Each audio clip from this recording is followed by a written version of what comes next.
Stand and sing of Zambia, proud and free, land of work and joy in unity, victors in the struggle for the right. We've won freedom's fight, all one strong and free. Bonse tulivana b'Afrika, uwasena minwa na lesa, nomba bonse twendele pamo, twalilubula, twikatane bonse. Jinga jomwe tulilila, mbule mualumu no mujisi, mbulizi wazembwa uluga Zambia omubotu tonse tuswangane timtamande Mungu watu adalize Zambia Zambia omasuka pasipande bendera yatu pasipande bendera yatu Zambia timtamande ugozi ipavu. Praise be to God. Praise be. Bless our great nation. Zambia, Zambia, free when we stand under the flag of our land. Zambia, praise to thee.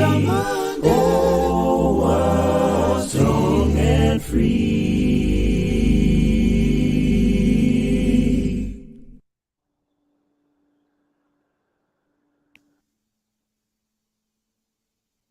Hello, everybody. How are you doing? So glad to be here. My name is Nello Piri. I also go by Miss Love. I'm glad to be partnering up with the Kazi Center, a youth-driven innovation summit here today that is inspiring the youth to grow. So that's why I'm here, and I'm excited to be here. I'm partnered up with Mr. Anderson Banda. Amazing. Yeah. Thank you, Nello. Hi, everyone. I'm Anderson, and I'm super pumped to be here this afternoon for this Youth Innovation Centre. I'm based in the UK in a little town called Sheffield. So really, really pleased and stoked to be here. And yeah, looking forward to everything that's in store for everyone this afternoon. Yeah. Now, before we go into the event, Anderson, I wanted to ask you, what are your memories of Zambia? Yeah, please share, because listen, my memories of back home are amazing. I love the weather. I love the food. I miss the food. And just running around as a kid, because my memories are when I was young. So, running around with my friends, just, having fun. That was great. And as an adult, I've been back and, going to Lusaka, it's changed so much. So, I've got really great memories and I look forward to going home all the time. Shame I couldn't go last year because of the pandemic, but right. Yeah. No, based on the event today, some of my best memories is just growing up in the education system. I love that they shared so many fundamental things. I mean, my extracurricular activity was knitting.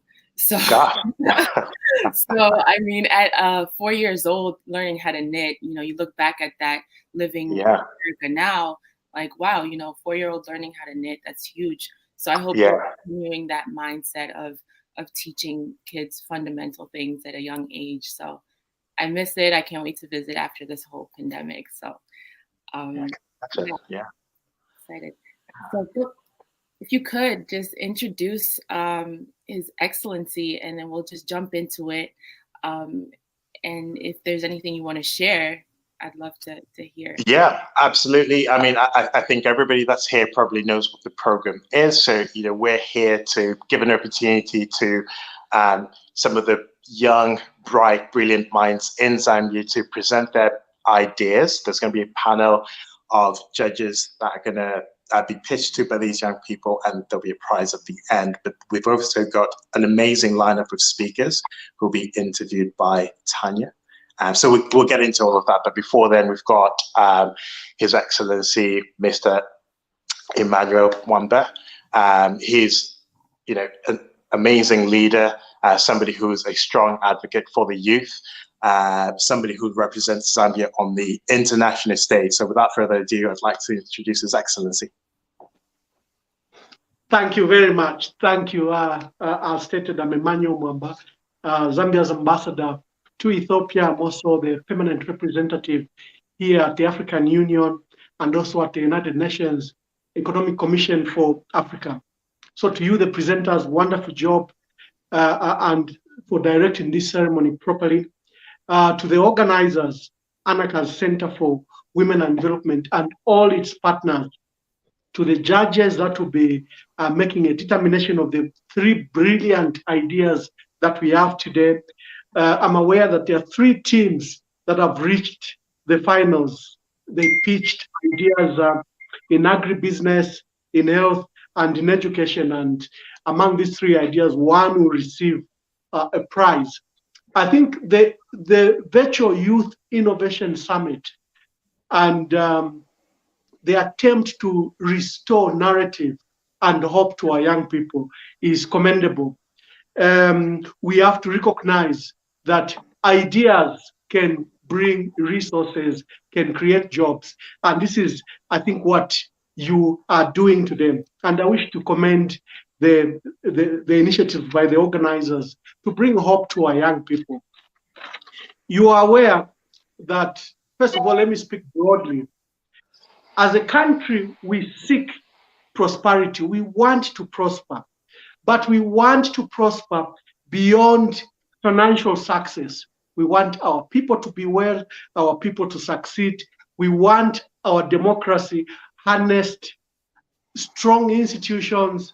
We want, the judiciary to be independent, the legislature and the thriving media. These are our aspirations as a people. We want, government to provide good services, for example, in health, in education, in socio-economic welfare, and in infrastructure development.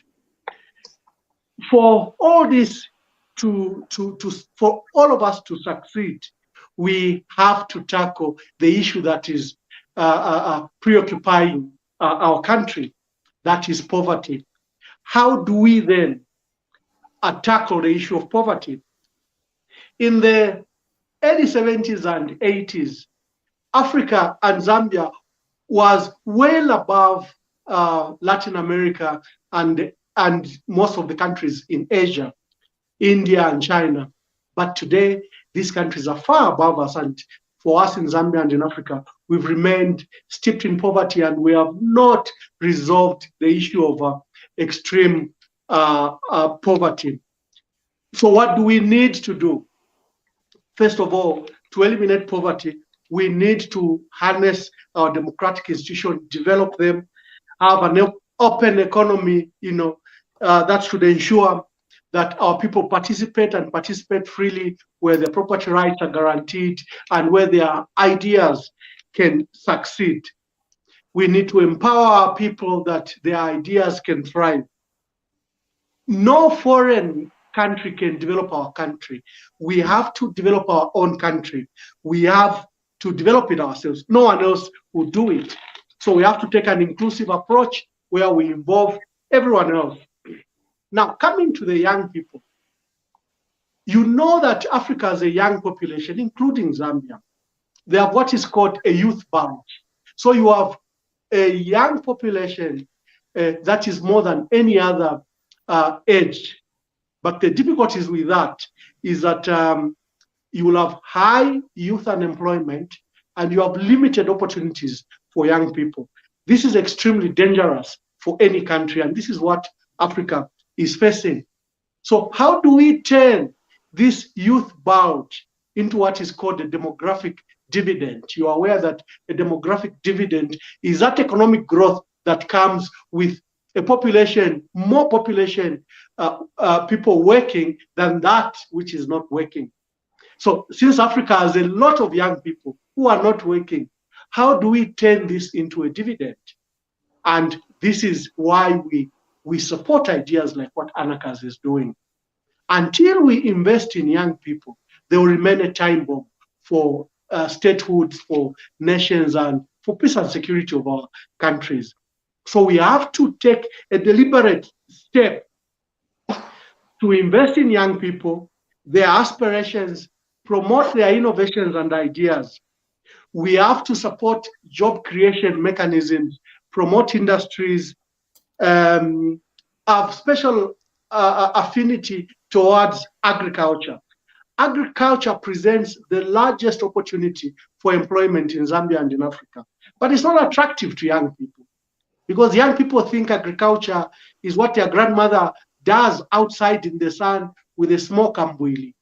They have no idea that it can be mechanized, you can apply technology, and you can increase yield, and you can make agriculture attractive.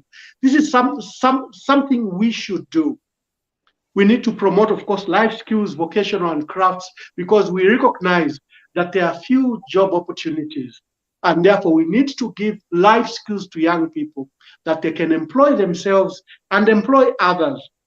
That is why entrepreneurship ideas are critical in this case, because these young people then can create industries from their own ideas if we were to promote them. I have a special word for young girls, especially in our major population in Zambia and in Africa. We have young people, especially girls, falling out of school, suffering child marriages. We need to pay special attention to the girls so that they are not left behind, and the development that our country aspires to achieve is carried along with the rest of the population. And we need to involve young people in decision making. We can't decide what young people want. We need to understand that they can help make the decision. We need to bring them to all the tables, whether it's at government level, at company level, at boardroom level. In everything that we do, we need to involve the young people, because their ideas, we might be imposing ideas that do not work, that are not attractive. I just gave an example of agriculture, which is the biggest opportunity. Until the young people bring the views about agriculture now to reform it, we'll be, speaking to ourselves. The statistics are not good. 70% of young people that will leave, education institutions are likely to be unemployed or will fall into employment, self-employment, or into micro or SMEs. Now, this might not provide decent work, decent security, and decent wages. Only about 20% might find proper decent work. And again, the other numbers they'll go to the service sector in tourism, hospitality, and, like working even in filling station. So how do we turn around this? We need, of course, away from the traditional sectors which employ young people, like mining, manufacturing. We need to promote value chains. That's why I love the idea of agribusiness, which one of the young people have pitched today, and which we'll hear. We need to promote youth entrepreneurship and develop those opportunities. We need to link new startups, new ideas with finance and link them to wider markets, because these are the difficulties of young people. They can't find capital. Even if they begin to produce, they can't find proper, reliable market. They might be shut out, for example, in retail chains like ShopRite if they're growing tomatoes and onions. So we need deliberate policies to promote that.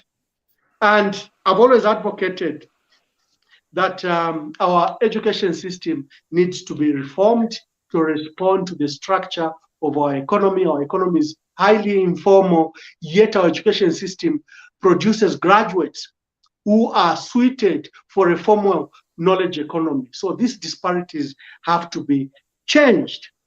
We need to promote digital and soft skills in the education system, beginning from grade 1, that if someone finishes school, they will know how to apply, computer skills, then they can make those apps we talk about, that the applications and the innovations that the information age has brought are not lost on our population. You are aware that the tech industries, whether it's Facebook, Twitter, and others, have overtaken even oil industries, commodity industries. These ideas just based on an application are worth more than an entire mining industry. So you can see the opportunities that lie there, and we shouldn't let our young people away from it. So we need to integrate digital skills from early on in our education system. So with these few words, I would like to thank the organizers and for all the young people that have pitched you of our support, and I have pledged to support the final prize. I will make a contribution. So thank you very much, and back to you. Thank you, His Excellency. I appreciate it. Thank you so much. I honestly couldn't agree more on using an inclusive approach. And you mentioned having skills that we all need to learn. What are the most important skills right now you think that are important for us to really carry on forward to be able to grow? The digital skills. You know, that's where we're going. If you live in Lusaka, you will have difficulties, for example, to get a plumber, an electrician. Someone can create an application. The way they've created an application for the food industry, where you can make an order for food. Someone can create an application where you can pull together these skills of plumbers, electricians, bricklayers, and you have their contacts, and they can be found on that. That can be a huge, can create huge job opportunities for young people. It's just an example. But the opportunities are out there, and we need to brainstorm them. That's why I love Anakazi, who are bringing incubators for us to discuss these ideas and translate them to practical means, so that the young people are practical employers of others. I couldn't agree more. Thank you so much, His Excellency. You've said all the right things, and I hope we could carry it forward. Anderson, you want to add to that, or you want to? Listen, I'm blown away by all of that. I completely agree. And I think the thing that resonated the most with me is about ensuring that young people are represented at all levels of, the community, whether it be in government or, boardrooms and so on. They are the future after, and I think that was right on. So thank you, Your Excellency. Thank you so much. All right. Thank you very much. Of course. All right, so we're going to go into just helping you understand what the day is going to look like. But before that, Anderson, what do you think about Anakazi? I think it's doing such a great job, like His Excellency mentioned, on just sharing some resources. Yeah, absolutely. I mean, I think it's a platform that empowers women, not only to develop themselves, but, to also get educated around things like human rights, equality and so on. I think it's something that we all should get behind, and I'd encourage everybody that's listening to this today to find out more, see how they can get involved. They're definitely really doing some meaningful things in the community. And it seems like this is also going to give us a chance to start thinking about the skills that we personally can offer the country. I mean, I feel like everybody has value. It's just really tapping into that value and having a platform like Anakazi really shed light to the things that we could do for our country and just the world in general. Exactly. So, yeah, this is an exciting agenda. It's about the youth and what the ideas that they have today and how we can really support that. So I'm excited to hear them out. As far as the agenda details, it's going to be very simple, very structured.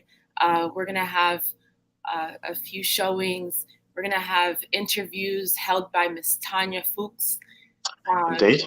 Yes, so I'm excited to hear that. And then we're going to carry forward into hearing the pitches.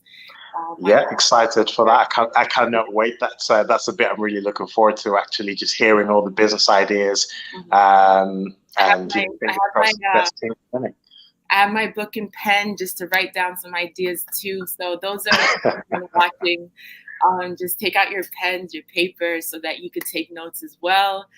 This is great. This is fun. Indeed. Okay, so I know the next part is kind of getting into the interview piece, but I think there's some videos that we're going to be showing to everybody now. So we will be back shortly. Stick with us. Stay tuned.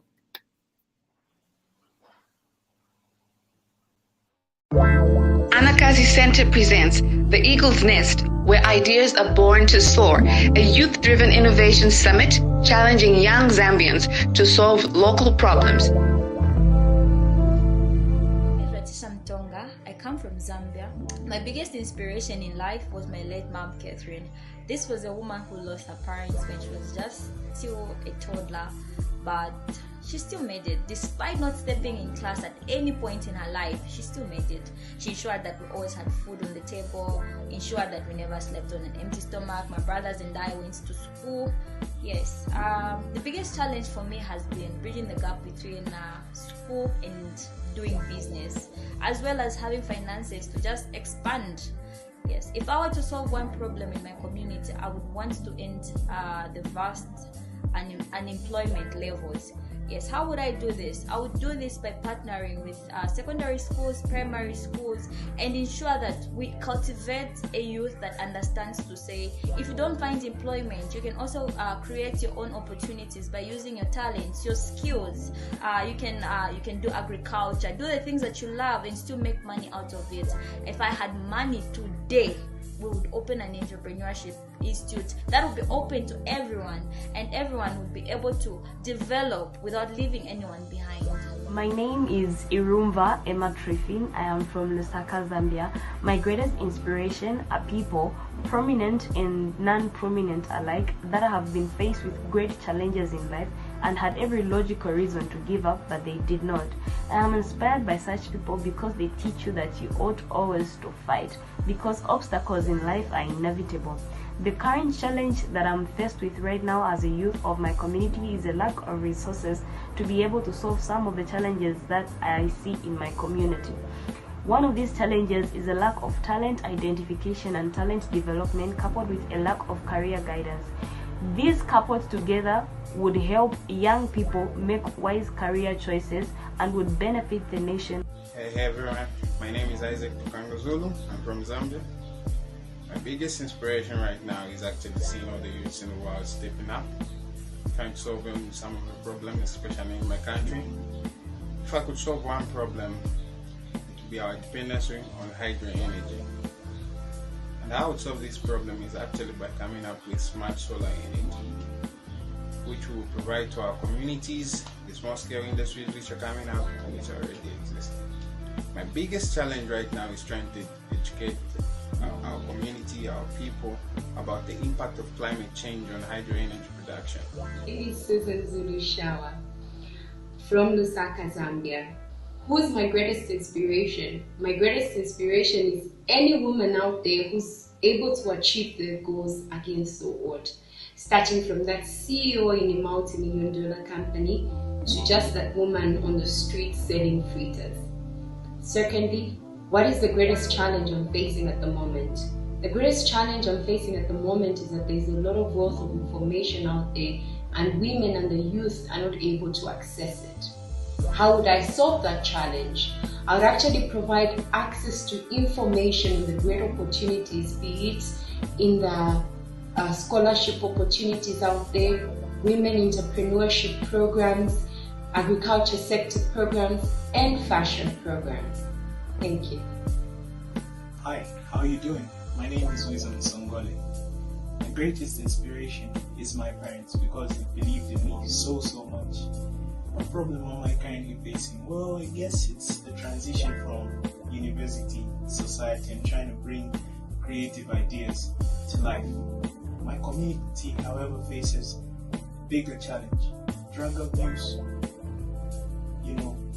infant mortality, and just teenage deaths. And how would I try to bring change? Well, I believe through my time living here, a lot of youths love playing soccer.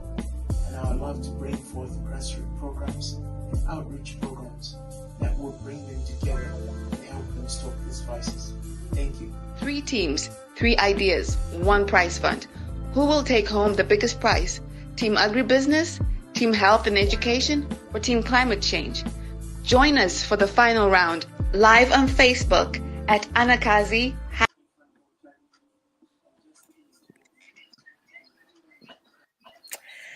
Hello, ladies. Thank you so much for joining me.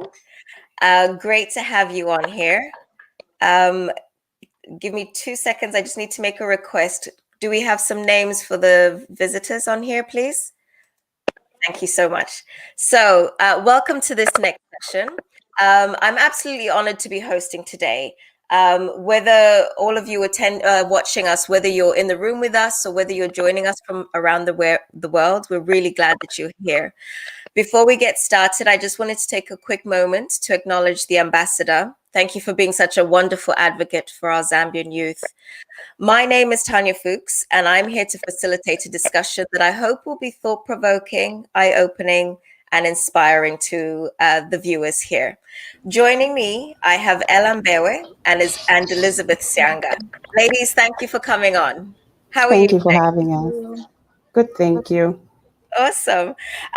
Let me take a quick moment to ask you to maybe just briefly introduce yourself. So I think you two are great examples of youth in Zambia that have developed careers and been quite successful. So maybe Elizabeth, if I could start with you, could you give us just a brief rundown of what you do and where you are at the moment, what things you're working on?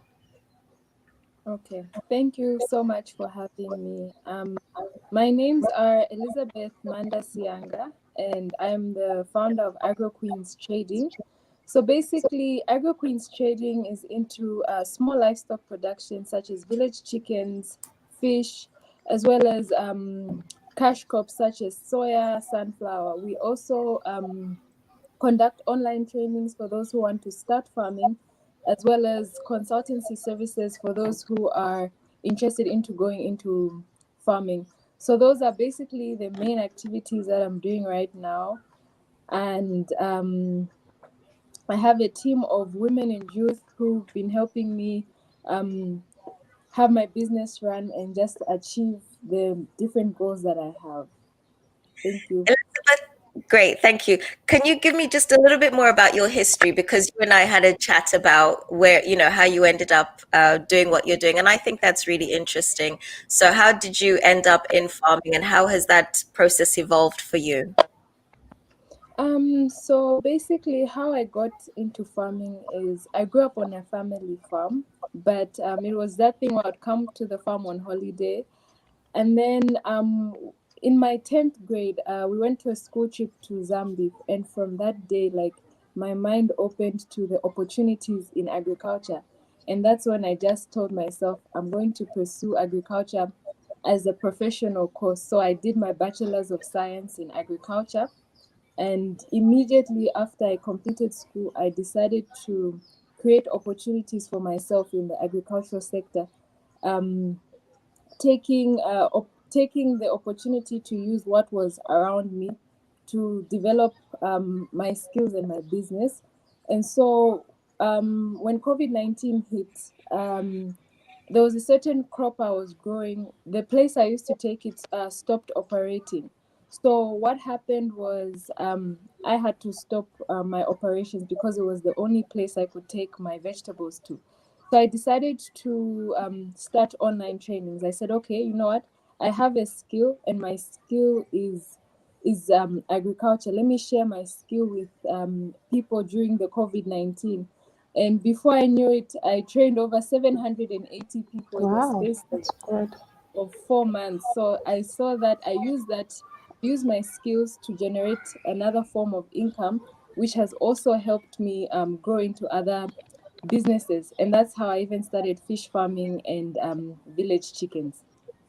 So you've thrown everything out there. So let's unpack it a little bit because I do find your story very interesting. But how did people find out about your courses, and how long is the course, and what sort of thing are you focusing on when doing the training? So basically, I have a Facebook platform. So I just uploaded it that, okay, I'll be hosting an online training. So what I did was I put a number of crops as well as some business and marketing tips behind agriculture. And also, I just explained that agriculture is a science, and for you to understand it, you need to understand the science behind what's involved in agriculture. So I also put in the science aspect so that people understand what goes on in plants. And I just did it step by step, like a breakdown of how to grow crops, how to manage crops, how to market your crops. So what I did was I made a registration link, and people were able to access it on WhatsApp. And then from WhatsApp, they were able to see how to make a payment for the training.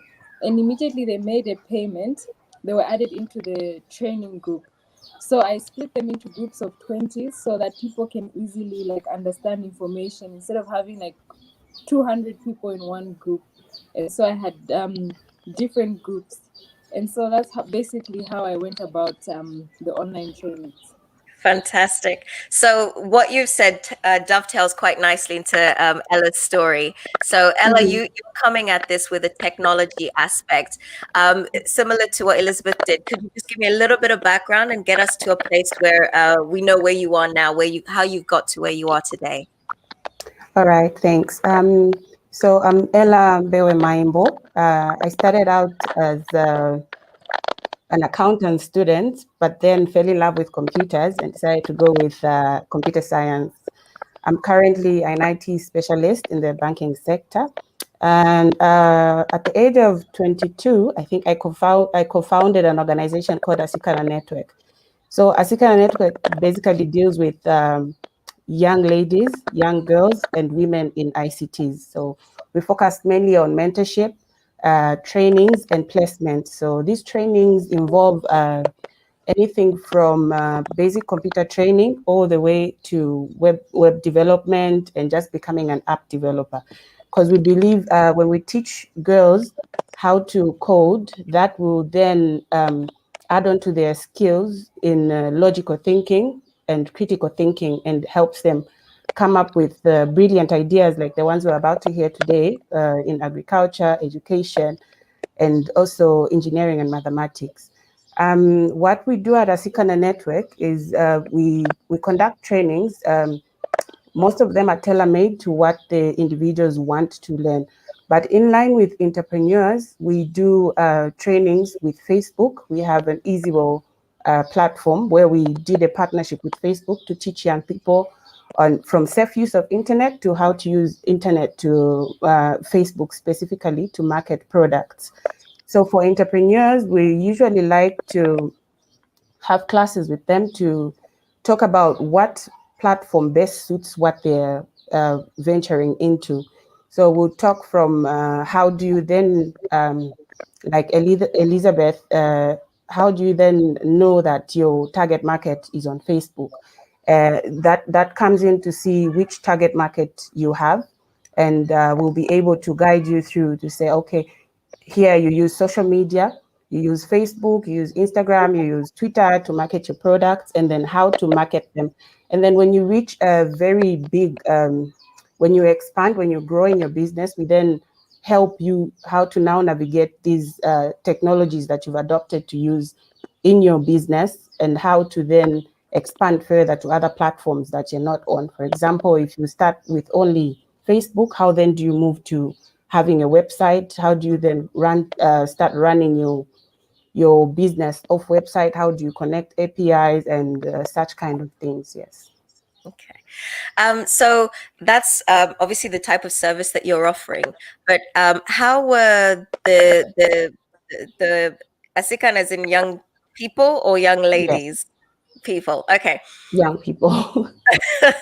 So if I was a young person and I wanted to do something, how would I go about finding you? Is it best that I have an idea already of something that I want to do, or can I come to you and have like zero, even like I just know I want to do something, the basic training of, let's say, the marketing skills that you're offering, can they just start there, or is it better that somebody who's got an idea and then they come to you to expand and to help market their business?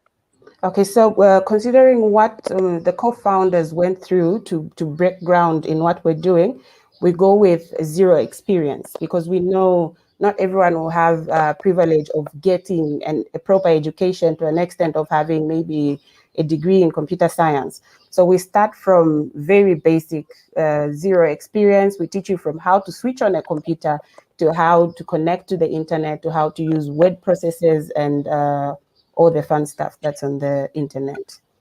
Excellent. And then we're mainly found on Facebook because our target is on Facebook. So we have a website, we have a Twitter account, we're on Instagram and LinkedIn, but most of our target audience is on Facebook. So we're mainly found on Facebook. Great. So I think a question that's relevant to everyone right now is for the both of you, Elizabeth and Ella. Ella, since you're on the screen, we'll start with you. How did you find COVID impacted your business, and what was the biggest challenge that you had to deal with? The biggest challenge I'll start with was internet access, because where we live in Zambia, internet is quite expensive. So when COVID hit and we could no longer host physical classes, we had to move to work online. So for us to host online classes, women and girls from underprivileged backgrounds would rather buy food than internet bundles. So that has been our greatest challenge, but we try whenever we have online sessions, at least to try and get bundles in a group to try and get a class going. Yeah. So the biggest challenge has been internet. How have people managed? So do you find that most people have a mobile phone and not a laptop, or how do people manage their technology in Zambia for them to be able to use it as a marketing tool? Most of them have mobile phones because now we have a lot of entry smartphones. So at least they're able to get to even the biggest platforms such as Facebook. So most people would rather use a mobile phone. First of all, for battery purposes, because in some areas, again, electricity is a problem. So to have to power on your laptop every 3 hours compared to a mobile phone that will be powered up for 24 hours or has got an easy carry battery and easy carry charger. So I think mobile phones are the ones that are working more for interaction, for work purposes. So a lot of people are using their mobile phones for businesses as well. And did you find that change, that shift, because we all didn't know how long COVID was going to last?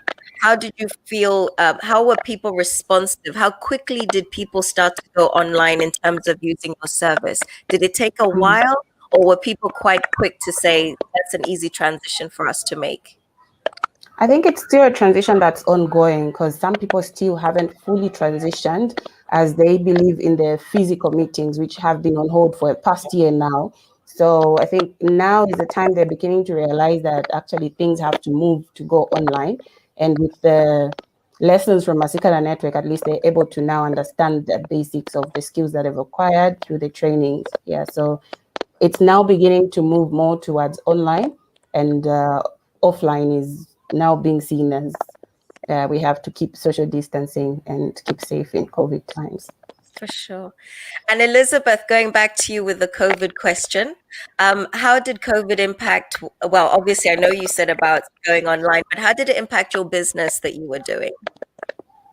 So basically, I had to stop what I was doing for some time because the market which I had for my produce wasn't able to take it up. So I had to stop my farming activities for some time, and also just to look at COVID restrictions and also people coming in to do like work. So that's how I stopped farming for a short period of time.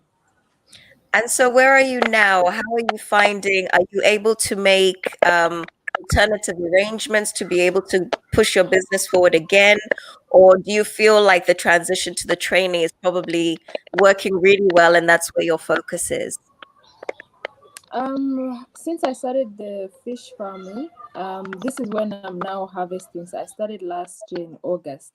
So this is when I'm now harvesting. So I'm trying to find different ways of marketing. And also I have grown a few crops, but they'll only be ready towards the end of April. So it's just a transition of trying out new business activities.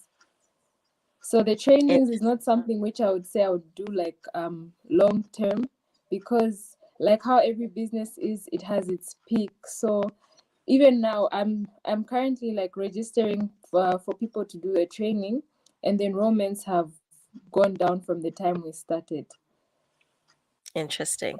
But do you think maybe now that's because you're hitting a wall because you could do with maybe more marketing services, which is obviously what Ella does. I'm connecting your businesses here. This is where more a partnership with somebody who has those extra skills maybe can help advance things for you. But yeah, do you feel like finding somebody to partner? Because it feels like your idea is a very good one, and I would say you shouldn't let it just start to die. So what I mean, Ella, do you have any thoughts on possibly how you would be able to help Elizabeth with something like this?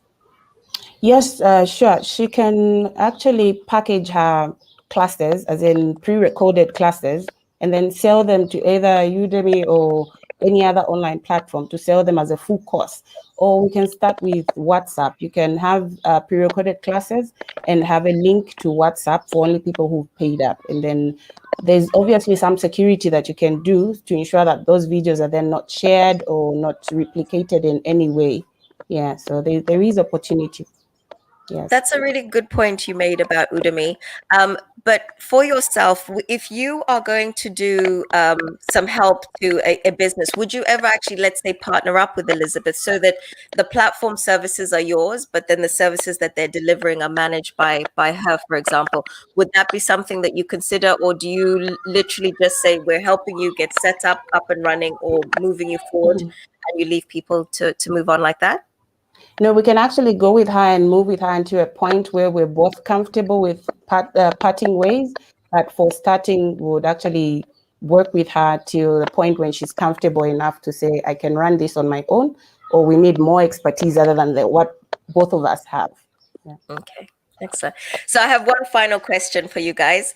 If you were to pick an industry between agriculture and tech, which is going to be useful to our youth moving forward, which industry would you pick that they should go into, and why? Tech, obviously, because it's my field, and I feel it's now cross-cutting. So you can't do agriculture only without having a bit of tech knowledge. And as Elizabeth, using Elizabeth as an example, she has learned to use technology to her advantage by going online and offering classes. So for me, I'll choose tech. Surprise, surprise. And Elizabeth, what would you choose? I feel like both are important, because where we're going in the future and how agriculture is to do things in mass production, you just need technology. We can't be doing things the way things were done 3,000 years ago. We still have those same practices now. So having both is very, very important. Yeah. Absolutely. I agree with you. I just wanted to have a little bit of a battle. Since we've got our youth, they're going to be battling it out. So I just wanted to get your perspectives on that.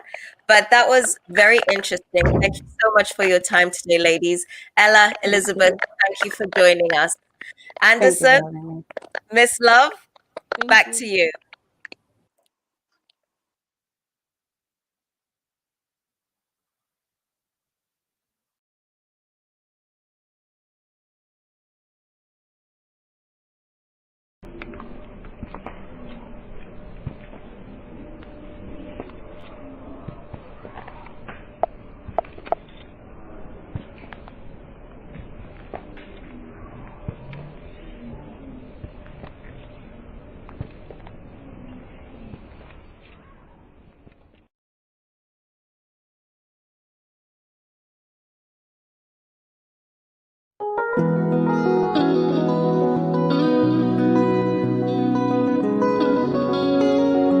Nexus Music. My name is AC.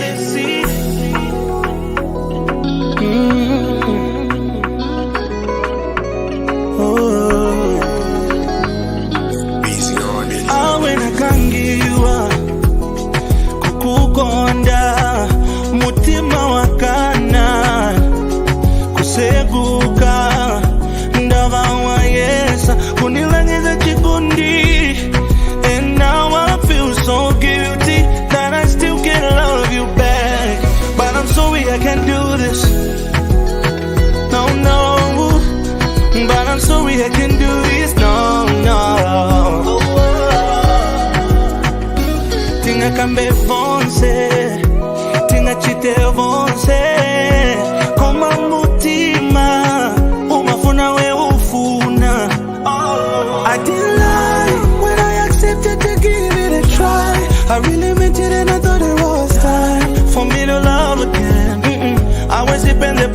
noche. You're so perfect in every way, and you deserve better.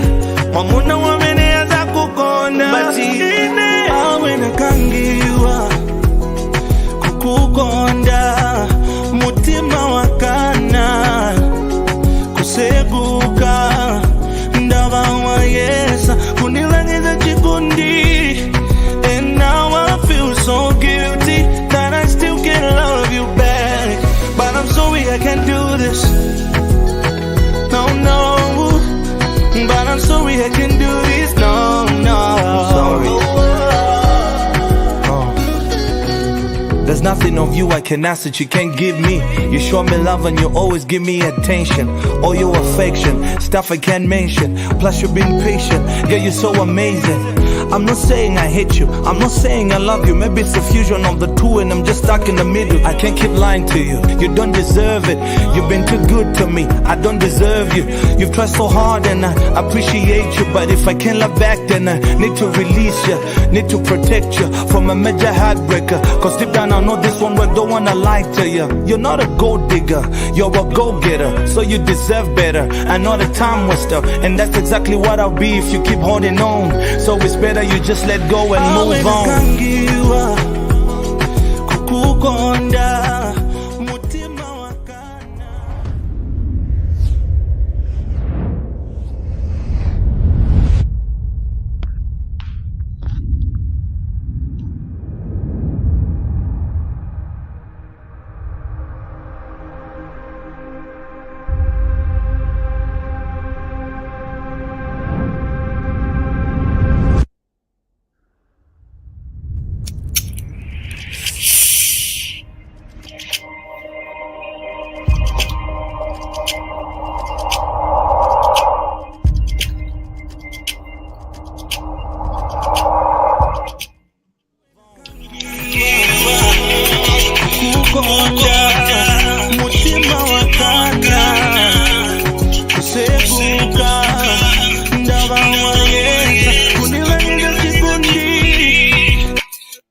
Hello, we're back. Miss Tanya. Hello.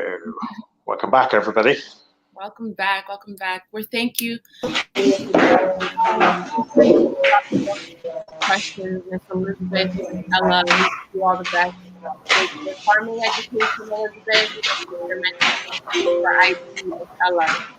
Moving forward in our program, we will introduce our first team. Sorry, guys. Bear with us as we sort out the noise in the background. Apologies. Please continue, Miss. Oh, no, I was just thanking the Miss Elizabeth and Miss Ella for sharing such great initiatives that they're doing. Miss Elizabeth with farming education. I might have to enroll in that because I could use a little agriculture education. Listen, me too. As they were speaking, I started to do a little bit of research on how much arable land there is in Zambia, and it looks like there's a lot of it. So there's huge opportunities in agriculture. So yeah, I think they're onto something there. Yeah, and the first step is education. So Elizabeth, we definitely support you on that. And we have Miss Ella that was doing mentorship in IT. That's definitely something that can work in congruence with what we're trying to do here. So absolutely. Keep it going. We're here for you. As far as pitches go, this is your favorite part, Anderson. So I'll have you take the lead. It is. So everybody, I hope you're excited for the next segment. So we're about to get into the pitches. So as we mentioned earlier on in the program, we've got a number of young people that are going to be pitching to us their ideas. Well, not to us, me and Miss Nello, but to the judges. So we'll introduce them and then we'll also introduce the judges. So the first team that'll be up will be the agriculture team. And we've got Tamara Kumwenda. Hi, Tamara. Hope you're well. How are you? Hi, how are you? Good, thank you. Good. Are you excited to be part of this? We're looking forward to seeing your pitch. I'm excited as well. Can't wait for you guys to hear me out. Amazing. And you should have Kafwa Sichalema with you. Is Kafwa joining?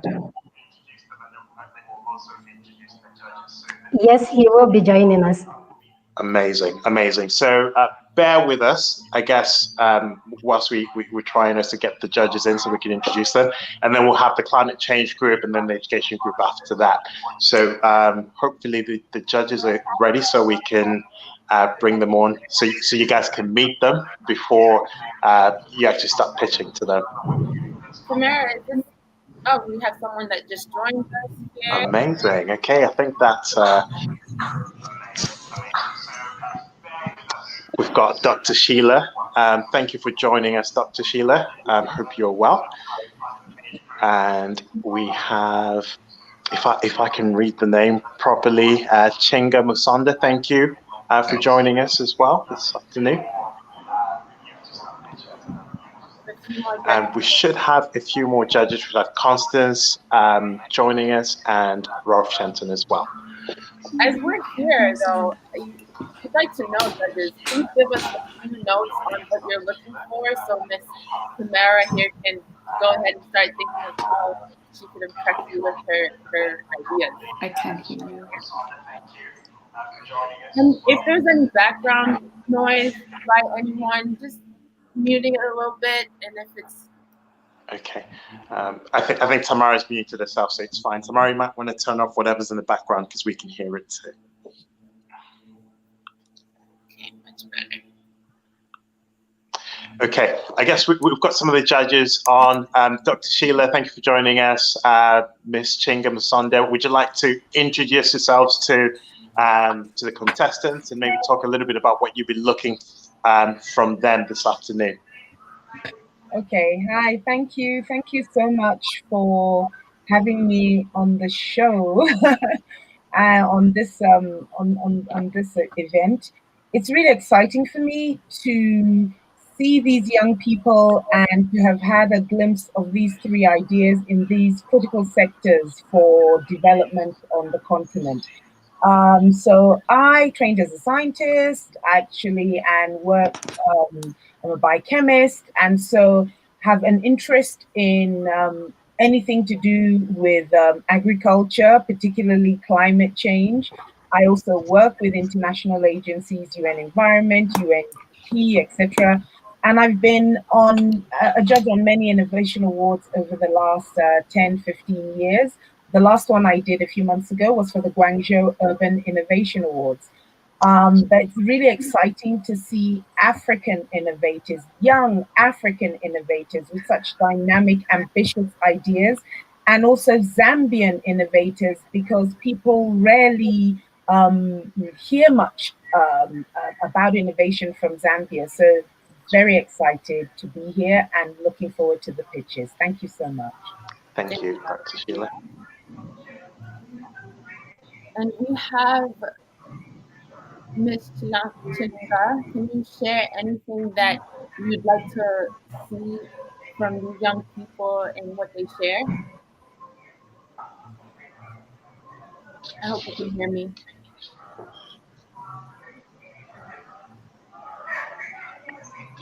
Okay, maybe Ms. Chinga cannot hear us. Shall we move on maybe to Constance? Hi, Constance.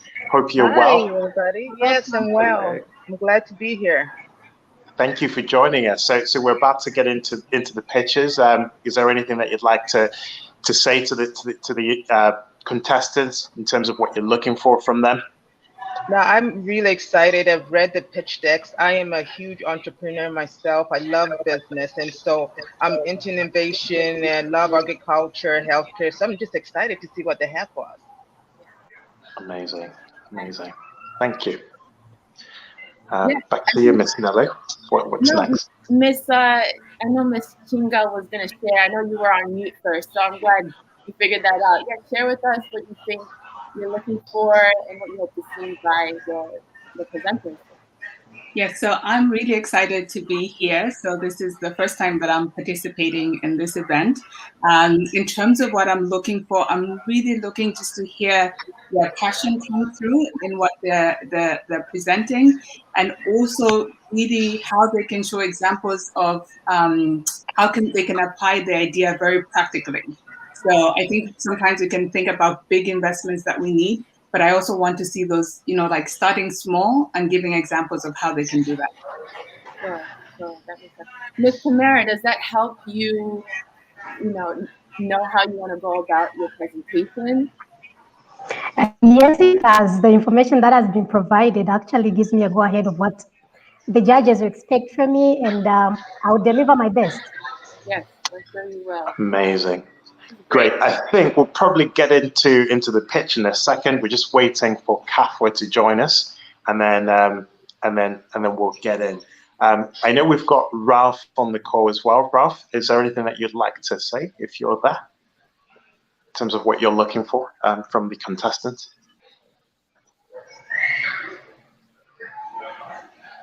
Okay, so Ralph's not with us. I like that we're at least trying. This pandemic thing got us, really trying our best to work together virtually. So far so good, but bear with us as things can mishap. Where is Ralph? No, halfway is in the house. So we might be able to go into our kitchen tab.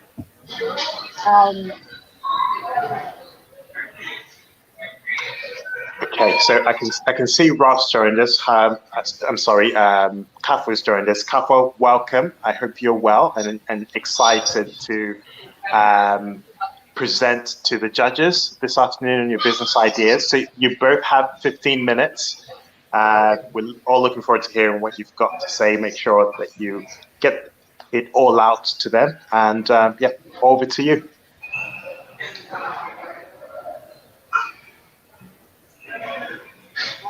I'm back.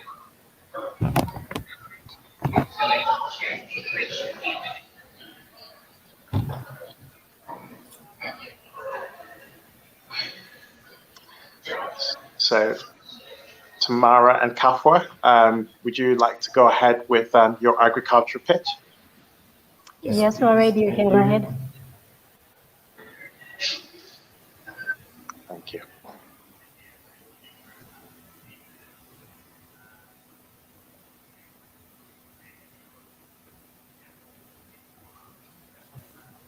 So we are Team Agriculture, and we will be sharing our pitch, and Tamara will start. We are focusing on agriculture and food production. So Tamara, I'll be pitching Tamara and me. So Tamara will go first, and I'll finish it off. Good afternoon, good morning, everyone. As the agriculture group, we sat down and looked around our community to find out the challenges that people in our community are facing in agriculture. And during our research, it was discovered that the problem that the farmers in Zambia, the tomato farmers in Zambia are facing is that 60% of their harvest every year is wasted due to the perishable nature of the crop. And during this period, the demand is lower than the supply, hence tomatoes are being wasted. Not only that, this disadvantages the farmers in the sense that they end up making losses instead of making profit out of the tomatoes that they harvest. The solution to our problem is that as the young Zambian youths, we decided to come up with a processing company that would turn this perishable crop into tomato pastes of different flavors. Not only that, we'll be buying these tomatoes from our local farmers in the sense that it will create a market for them where these perishable crops will be sold, and at the same time, it will bring profit to the farmers instead of them making losses. This will enable the farmers to have a market where they'll sell their products. Then our business model will start with the small-scale farmers. From Chivombo, that's our target area, where we'll get the small-scale farmers. We'll create groups of 10 groups in each area in Chivombo. These farmers will come together and will be supplying us tomatoes. Then logistics will provide a truck that will be coming from Chivombo to Lusaka, where our processing plant is going to be located. This truck will be carrying 20 to 50 boxes of tomatoes, which will be brought to our processing plant. Once it's brought to our processing plant, this is where the tomatoes will now be processed into tomatoes of different pastes, and high quality so that it can match the tomato paste that are imported from abroad. Our packaging will be in a sense that it will be environmental friendly so that we do not damage the environment, but at the same time, as we are conducting this business, we are trying to protect the environment. Distribution channels will use sales representatives as well as taking our products to supermarkets such as ShopRite and Pick and Pay. We plan on signing a contract with these supermarkets so that we can supply to them weekly about 300 to 500 bottles of our tomato paste so that it can reach a wide range of people in Zambia. Since we know ShopRite has more than 30 outlets in Zambia, and this will enable us to reach people in different cities. Our target is to reach 10 cities in Zambia, and through ShopRite, we shall achieve that target. Then which shows this idea because of the market validation that it has. We've seen a growth in the demand of convenience food products, and it has shifted over organic products. For we plan on making our product organic so that each and every person can purchase this product and use it in their food without worry of the chemicals that are in the product. And according to the FAU, it has been estimated that there will be an industrial growth for the tomato paste over the years that are coming. Our research showed that 40 million out of 13 million population in Zambia consumes these tomato pastes. And as a processing company, our target for the first year is to capture 10% of that population, which is about 560,000 consumers. Once we reach these consumers, we shall see and expect a markup in profit of 10% in the first year. Kappa can take it up with the competition. All right. So our research and the background checks that we have done, currently the big suppliers of tomato paste in Zambia are All Gold, and we have Fresh Kipped. So with All Gold is an imported good quality source with an established brand name already in Zambia. So we could tell that All Gold have really penetrated the market, and currently they are our biggest competitor. So what we intend to equally do, and with the other brand as well, we have Fresh Kipped, which is a well-known brand in the market, and it has attractive packaging and it is good quality. The other competitor that we have is Tapi's tomato sauce, which is locally made and is still trying to penetrate the market. Now, our competitive advantage as real paste is that it is 85% organically made, and it will have a good packaging that will be more appealing to our consumers. You can go to the next slide, just the next slide. As I was saying, our competitive advantage is that it is 85% organically made, and it is very healthy to partake. So the other competitive advantage that we have is that we'll have very good packaging that will be very appealing. And then the reduced import costs will translate into a very competitive price. Considering that we are still trying to penetrate the market, we'll definitely ascertain the fact that we will give a more realistic and competitive price. And also, the real paste being locally produced will give a longer shelf span. So we'll have a longer shelf span, and due to the few additives, such as preservatives that will be added, we'll be able to have our product on the shelf from about 8 to 6 months, as opposed if it was organically made, which will only make it last for about 2 months or a month tops. So our ask is 80,500. Ambitious, but it is definitely the real paste way. And if you know that you're offering a good product, this 80,500 kwacha will definitely ascertain and will definitely help us create a good product that will help the local people. So this 80,500 kwacha encompasses machinery equipments, which will include an industrial blender and will also include boilers and other machinery that we'll need for processing the tomatoes. Also, the 80,500 kwacha will encompass research, raw materials, marketing, product development, labor, warehouse costs, and miscellaneous funds. Now, if we move to our sales projection, what we are basically looking at our sales per unit for the first year is we intend to make 3,600 bottles of tomato paste.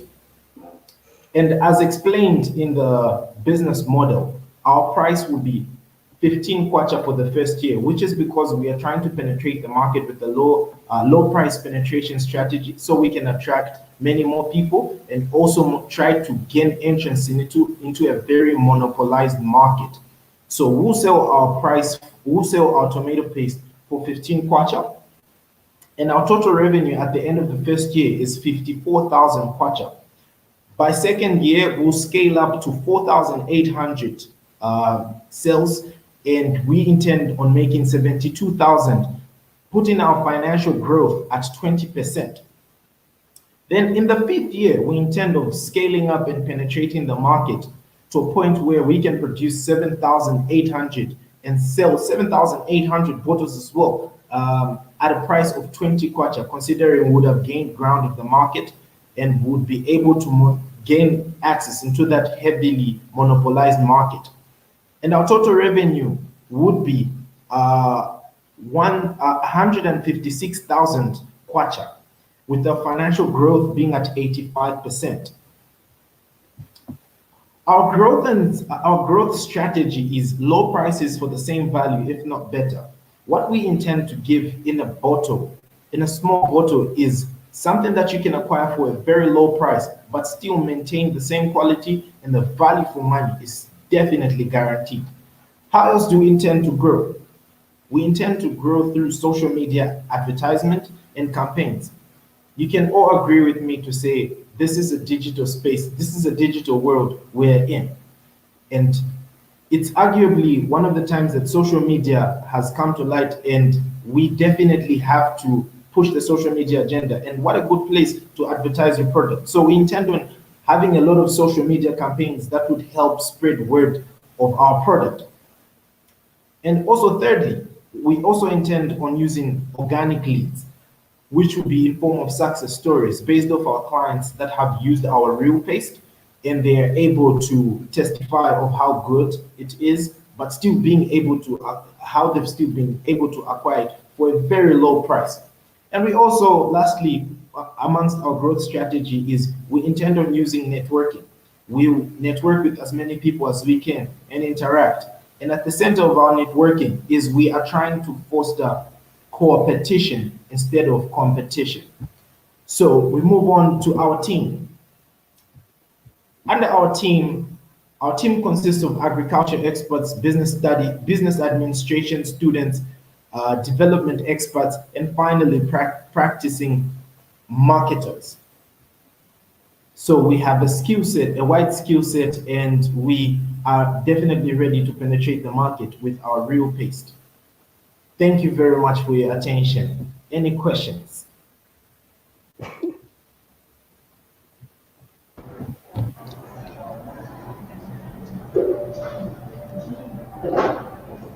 Great job, guys. I do have a question, but we'll wait for the other judges to come in. Can you guys hear me okay? We Hi, can, yes, indeed. We okay, can, awesome. we can. Great presentation. I really like the idea of tomatoes, just in terms of the versatility. So I thought it was a great presentation. I just have a couple of questions. What I didn't see in the presentation is how are your costs increasing as you're scaling? So you have your projections, right? Where you're saying that you're going to do X amount of revenue year over year, but what percentage of your cost is going to increase year over year? Tamara, should I take this up, or are you willing to take it up? Kamfua will take it up. All right. So, what percentage of our amongst our costs, what gets to increase? Because in the first year, we are producing 3,600, and in our costing for the second year is we are trying to beef up and produce more. So definitely we're looking at spending more on machinery, and that's more boilers, and also looking at spending on more logistics, and also paying more to the small scale farmers and buying more bulk. So in a nutshell, we're spending more on storage, buying more boilers, and we're also looking at spending more on the small scale farmers and the transport cost as well. But what percentage would that be? So will your costs go up by 10%, 20%? Oh, okay. So for the first year, our growth will be at, in terms of costing, it'll be at 20%. And then in the second year, we're looking at growing to about 83.5%. Okay, thank you. Okay, I also have a question. So I have two questions for you. The first one is, have you actually tried making the product and selling it? And then the second question is, have you thought of other complementary products that you can add to your product line? Okay, this project actually started last year. So in the process, we were trying out different recipes so that we can it goes through tasting through ZAPs, because for us to let the product be on the market, it first has to be tasted through ZAPs. So we've done a few tests and we are yet to get the final results from ZAPs so that we can put the product out on the market. We want to go the legal way. We don't want to do the illegal way of selling a product without it being certified by the Zambian government. Okay, actually, that's a good point. I have a question, if I may. Yeah, I go ahead? Okay, so the point you made is actually the first question that I had, which is about the legal and food standards requirements. Have you looked at what they are and how difficult it may actually be to enter into this market? Because this market has not grown for many reasons. And so, which brings me to my second question. You looked at your competitors in terms of which ones are best selling, but did you look at the challenges in your sector? Why is it that everybody's not doing this already, considering that this is a prime product across actually the whole of Africa? Tomato paste is the basis of most of our dishes. All right. We looked at that as well. What we realized is that it's expensive to buy the machinery and set up plants. It's not something that someone without a financially stable, someone who's not financially stable can start up. And the requirement process is quite long, especially the legal part, because you have to buy standards from ZABS from here in Zambia, which is also a huge amount. And then the setting up of a plant, a processing plant, is something very challenging that you need a lot of finances for you to set up the plant. So those are the challenges that we've seen people facing in this industry. And also just to add on, aside that, the other thing has been the lack of distribution channels, because if we're to go with the distribution channels of just selling in grocery stores, the profit margins that most people were making are not really as much as we are hoping to make in the first 5 years, because we hope to get a more bigger distribution network, such as Pick and Pay, and also look at ShopRite as well. So our distribution channels have definitely discouraged people from engaging in this business. Well, maybe one point I can add for you, because I'm actually into the chocolate manufacturing. So it's very easy to think about ShopRite or Pick and Pay as your customers. They're quite challenging actually to get in when you're starting off. So you may want to think about other channels that you go into. So when you work with ShopRite or Pick and Pay, your margins will be low because they're also wanting to take a margin off your product. So what you want to think about is, do I want to go directly to the customers actually they can buy from you? So maybe you partner with a distribution company, and that way you get at least a higher margin compared to going into the stores. Also think big. Zambia is there, but the world is your oyster. You can actually export. There are lots of countries that do not produce, that do not grow their own tomatoes.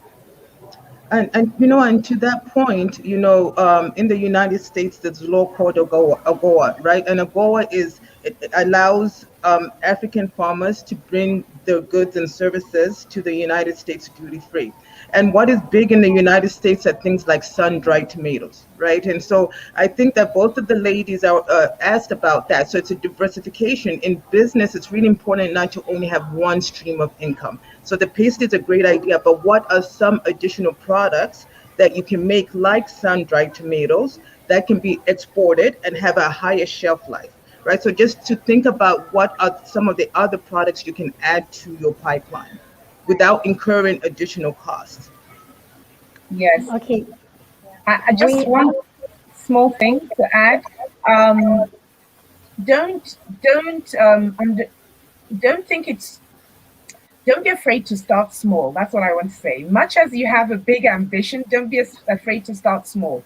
At the end of the day, your success will be based on your relationships with the farmers and the relationships with your markets and distribution.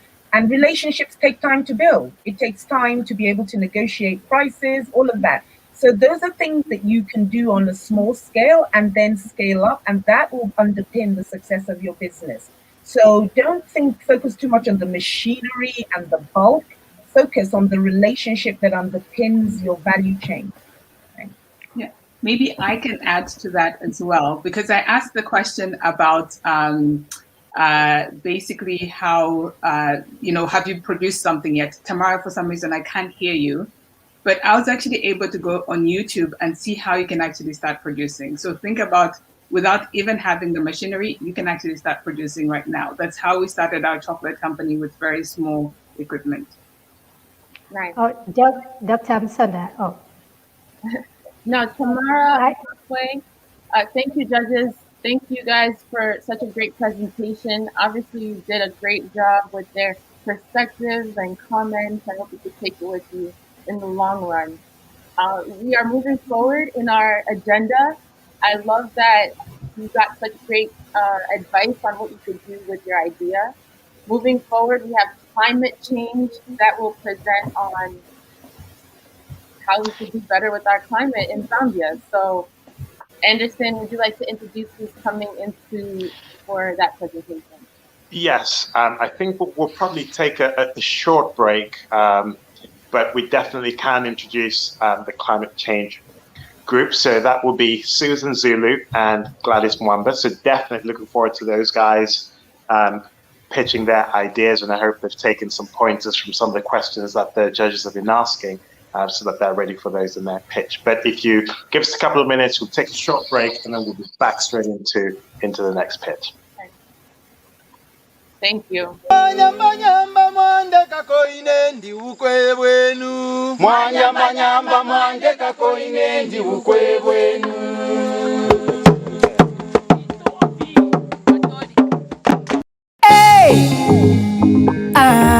Yes, it is what it is. Kalandania Music Promotion. My name is Julia. Kanande, Kanande, Kanande, Kanande. Alamadilelo Kanande. Chifu mekumutima. Kwaba mashi wimfwaya kuti nkwebe. Amashi wimfwaya kuti nande. Iwe wena wazungulula bongo bongo yandi. Denkame chalo chali chiwoke kushaba nandi. Iwe wena wazungulula bongo bongo yandi. Denkame chalo chali chiwoke kushaba nandi.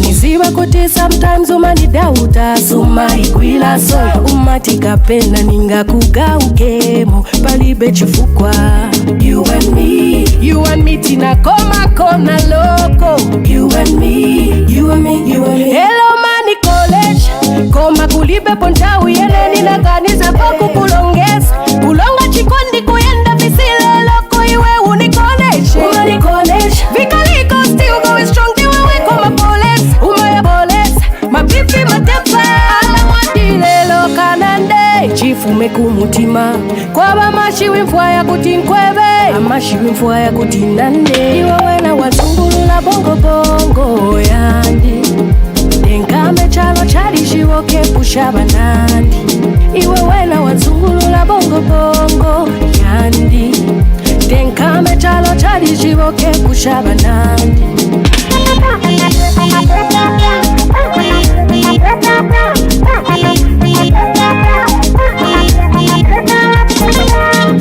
nalishibati bengi abakabilo kubana iwe but by choice wasalapo kubana ine but by choice wasalapo ine wante mwene pilu bofyandi teti bayaze ababambi wewa ishibe nkamandi wile kabeshibe ababambi ne pilu bofyandi teti bayaze alamwandi going stronger ngatulipamo wile kabeshibe alamwandi lelo kanande chifume kumutima kwaba mashiwi mfwa ya kuti nkwebe amashiwi mfwa ya kuti nande iwe wena wazungulula bongo bongo yandi denkame chalo chali shiboke pusha banandi iwe wena wazungulula bongo bongo yandi denkame chalo chali shiboke pusha banandi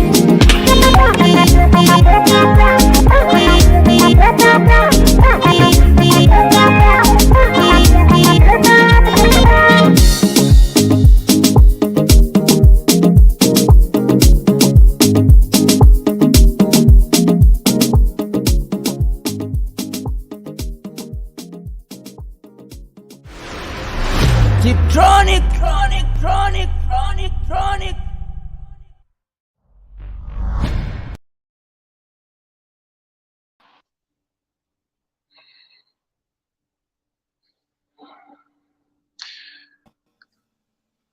Hello, hi guys, and welcome back to our event this afternoon, Eagle's Nest Virtual Youth Innovation Summit. If you're just joining us, we've had a lovely time listening to the various people that have been interviewed this afternoon, and so the first group doing their pitch. Anderson, I feel like we have such a great platform right now. Shark Tank has nothing on us. You know what I mean? Shark Tank, watch out. Shark Tank The Apprentice, watch out. On us. So far so good.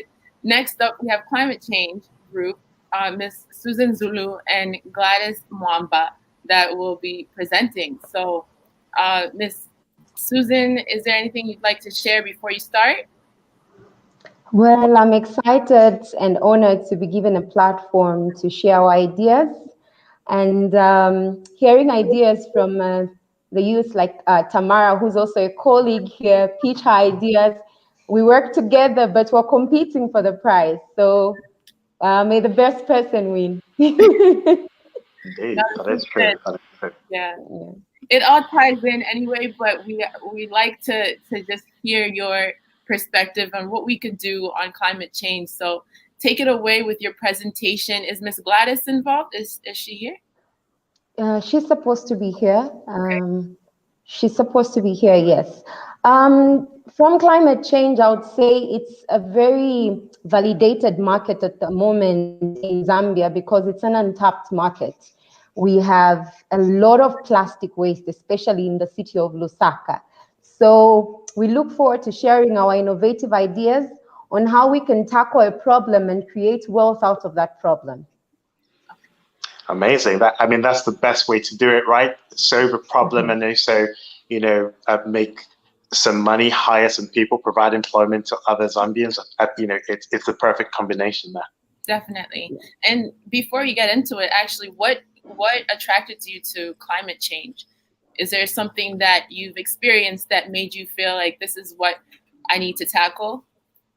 Okay, so basically it wasn't, maybe I didn't understand it in terms of climate change, but growing up in Lusaka when I was young, I remember somebody told me the dumping site in Chunga, they would call it Marabo. So somebody told me, in Marabo you can find people that dump things like televisions, TVs from Kablonga. So I used to be excited and think there should be wealth in Marabo. I'll go there one day. But the odds that they put there was you can be killed as you go that site. So today, knowing that the plastic waste is actually dumped that site, and Gladys made me realize that there is wealth in plastic, I decided to visit Marabo and see the wealth myself. Nice, nice. Now, I'm definitely interested to what you have to share. Okay. Take it away with your presentation. All right, thank you. Gladys?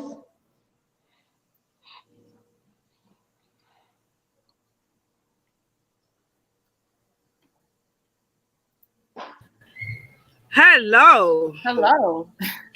Can you see me? We can, yes. Yes, we can indeed, yes. Can you hear me? Microphone testing 1, 2, 3, 4. You're Yes, we can. You can see me. Okay, I'm just taking my water right now.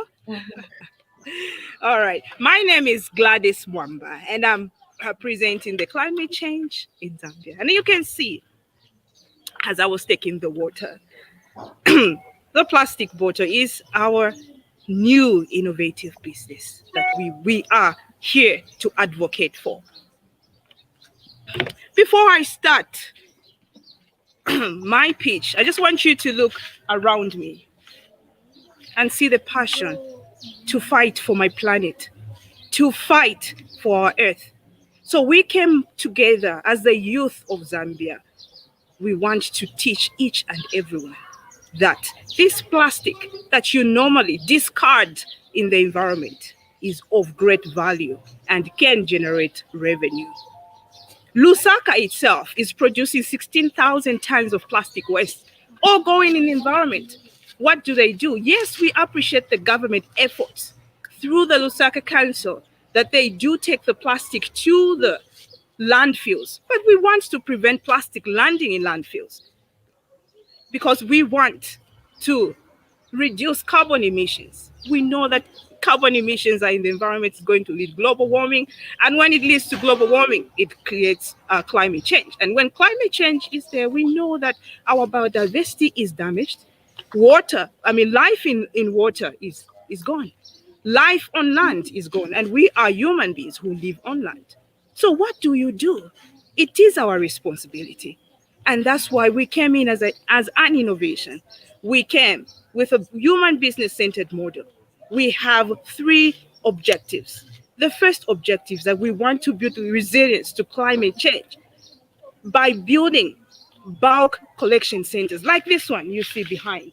You can see this is this is a plastic. It is compressed in here and it is going directly to a bulk recycling center, and they are making wonderful products out of this. And these products that are made out of these plastics are alleviating poverty in our community, marginalized communities in Zambia. The second, we want to build a green park that is selling recycled products. And our third one is that we want to build more alternative livelihoods for the women. We want to empower women and the youth in this time of unemployment. We want to relate to the current economic recovery program that His Excellency Edgar Changwa had placed on, that we should focus on different sectors that is going to help us recover our economy. I will take this over to Susan to tell you more of our innovative products that is under our plastic belt. Just like you have the copper belt, we want to call our innovation as a plastic belt, in which we have different innovative products that we are going to transform our plastic waste into great products that's going to generate revenue. It creates enough, it creates employment to so many youths that don't have employment in Zambia. So it is time for all of us Zambians to think about this circular economy. It is $1 billion business industry. So why are we not tapping into it? Why are we allowing the plastic waste, hazardous waste, to lie in the environment when can be used as a raw material free of charge? We pick it up. For example, let me show it to you. This produced by Tradekins. But have you ever seen in town where Tradekins have put a bin where you have to say this is recycled? I have never seen, but it is saying it is improving lives in Zambia. But I have never seen them with a dustbin or a recycled bin, in short, where you are supposed to discard the plastic. We rather see this plastic end in drainages causing flooding. So we are here to change that narrative. We are here to advocate for extended producer responsibility. We want to partner up with these companies that are producing these bottles to tell them that we are ready to add value to this hazardous waste in the environment. Susan, I'll end here. Pass it on to you. Please introduce to them the value addition of our recycled products that we plan to bring on board in our plastic belt. Thank you so much. Over to you. Thank you so much, Gladys. Thank you. That was a great introduction. So basically, our innovation is when plastic is picked up and brought to our bulking centers that we want to establish in Lusaka, the plastic waste, instead of being recycled and sold to the foreign investor, we want to make a local product. What is that local product that we want to make? Number one, we want to make bricks. We want to penetrate the construction sector because it is the most open market at the moment because it hasn't been penetrated so much in Zambia. Therefore, we want to use our plastic waste and make bricks out of it, which is a great product. The bricks are going to be 5 to 7 times stronger than the concrete brick. It will be easy, it will be light and easily stackable. So you don't need cement or sand to actually stack up the bricks. There'll be an innovation that are made in a way that you just stack them to build a structure. Also, we want to use the byproduct or the end product that will remain from the recycled when making the bricks to make things like purses and handbags in the craft sector. So from this end, we are achieving goal number 3, which is to create employment for the women and the youth in Zambia. Instead of them just picking plastic and getting 3 kwacha per unit when they sell to the foreign investor, we'll actually ask them to bring the plastic to our green business park that we will build in Lusaka City, where we're going to teach them the necessary skills that they will earn in order to produce these bricks. So they're going to be the local people given the skills and being empowered with the necessary skills to help us in the manufacturing of the bricks. We want to follow suit what a lady in Kenya is doing at the moment. She's thriving in the manufacturing of bricks, and that is where our research was being based on. We're also working with a local lady in Lusaka by the name of Miss Lydia Changwe, who's actually producing the bricks or the pavers on small scale. She's using local traditional machinery to produce the bricks. So we would like to partner with such women who are already in this business so that we can produce the bricks on a large scale and penetrate the construction industry. Then what is our market validation? We are validating our markets based on the fact that plastic is a non-biodegradable product. Therefore, it is readily available everywhere. And then considering sand and plastic, we would say that when you build a structure that is made out of the plastic brick, it is actually more resistant and to certain temperatures, unlike the brick end. Therefore, we want to penetrate that market and validate our products there. So what inputs do we want to put in this investment? We're looking at putting in an initial investment of about 77,000 US dollars. And then from there, we're going to employ 50 local youths who are going to help us in the manufacturing industry of the products, together partnering with the local women as well, like Madam Lydia Changwe and Gladys, who's also working already in the climate change or plastic recycling industry, one of our experts on the team. From there, we hope to attain a profit of about 47,000 US dollars in the first year of production.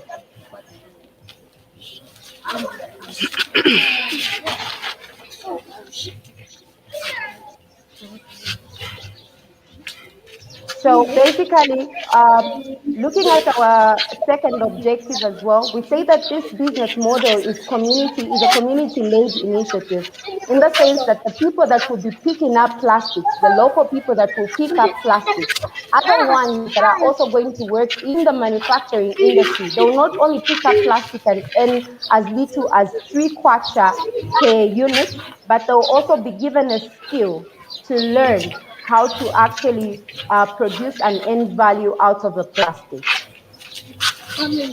There in turn, creating employment for the local people, as well as keeping our environment clean and free from plastic. Thank you so much.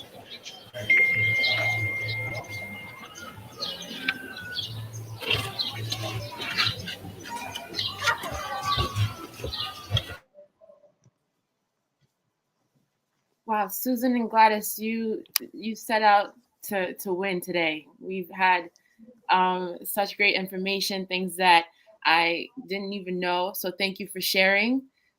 We'll pass it on to the judges to give us your thoughts, your perspective at this time. Great. So I will go first, if that's okay. Yes. So fantastic presentation. Love that you actually show in the background how you would actually collect the plastic waste. My question for you is, you're talking about the solid bricks and using them for building. Have you done any research with the users? Because if I give an example, my mother, one of her passions is building, and she's been building houses with brick. How do you actually plan to convince her that, you should stop using brick and start using plastic? And how does it even feel like to live in a house with plastic? Okay, so with the research that we did, there's a Kenyan lady. Sorry, because of nerves, I've actually forgotten her name. Maybe Gladys will help at the end of the presentation. So she is already making plastic bricks, and she's constructed those. So in Kenya, that market has already been penetrated. So we hope to replicate that business model.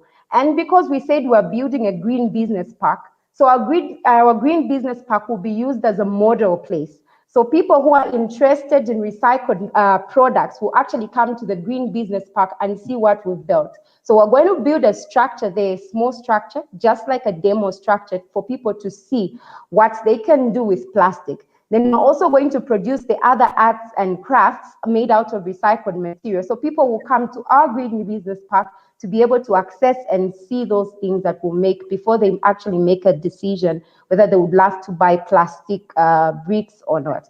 But to convince your mother, I would actually tell her to say she can actually build her own house if we gave her the plastic brick and not involve a bricklayer, because these are easily stackable bricks that you can just, they have an interlocking system that you can just stack one after the other.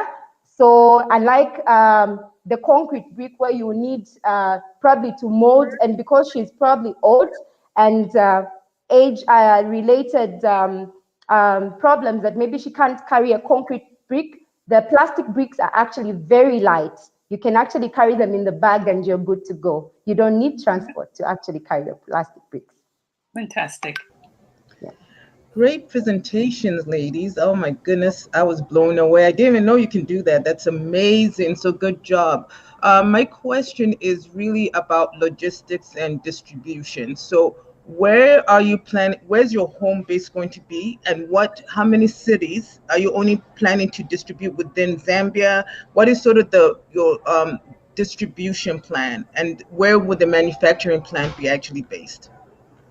Okay, so with the plastic recycling currently, we have it on the Copper Belt being headed by Gladys. But for the manufacturing end, we decided to target Lusaka because we looked at how much plastic waste that Lusaka produces. It's the top province or that is producing plastic in Zambia at the moment. So we're looking at availability of plastic waste. So we chose Lusaka. And we have a futuristic plan of actually expanding to all the 10 provinces of Zambia. But this pilot project will actually just start from Lusaka. So then you'll be transporting from Lusaka to the Copper Belt. Is that the plan? Plastic? Yeah, the plastic. Yes. No, the Yeah. Hi, Constance. manufacturing plan. Sylvia, Susan, can I help you answer that one? Okay, thank you. Hey, Constance. Hi. Hey, can I get your question again? Yeah, so she mentioned that manufacturing is going to be in the Copper Belt, but you're going to be collecting the plastic from Lusaka. So what does that transportation look like, and how often are you going to be traveling from Lusaka to the Copper Belt? Okay, great question. So we should let you know that in this circular economy, there are so many parties that are involved. So we have already the tech people, that there's a guy that has designed a software to connect us from the manufacturers, the transporters, and to the recycling centers. So right now we have got a partnership with a Chinese company that is dealing with logistics, and they also are dealing with a certain kind of plastic in Lusaka. So we can do a certain kind of exchange. The kind of plastic that we don't use, we transport to them, and they do vice versa. So we are doing that kind of partnership, and it is working well. And that's how we plan to do it. So we can either exchange our plastic for transportation costs, or we can do the other way around, or pay a certain amount, but just a little fee, because we are partners. Okay. Oh, I'll stop there. I have more questions, but let me let me open it up to my other colleagues here. Yeah, thanks for that excellent presentation. And there are many things that you've touched on, which I think are immensely valuable and innovative. I'm currently in Nairobi anyway, and I do know the Kenyan lady you're talking about and the work that she's been doing for the past few years, and she has penetrated the market. And I think it's like the question that Constance asked, although she's penetrated the market and it's a solid innovation and there are people using it, markets are built on behavior change and from the end user understanding the value. That in itself takes a lot of marketing, advertising, telling the story. And so I guess one of my questions is, how much have you set aside for just that? Telling people what it is, the value, and it's constant, and it can be a significant amount of money. Secondly, I think the other things I wanted to say are more general comments.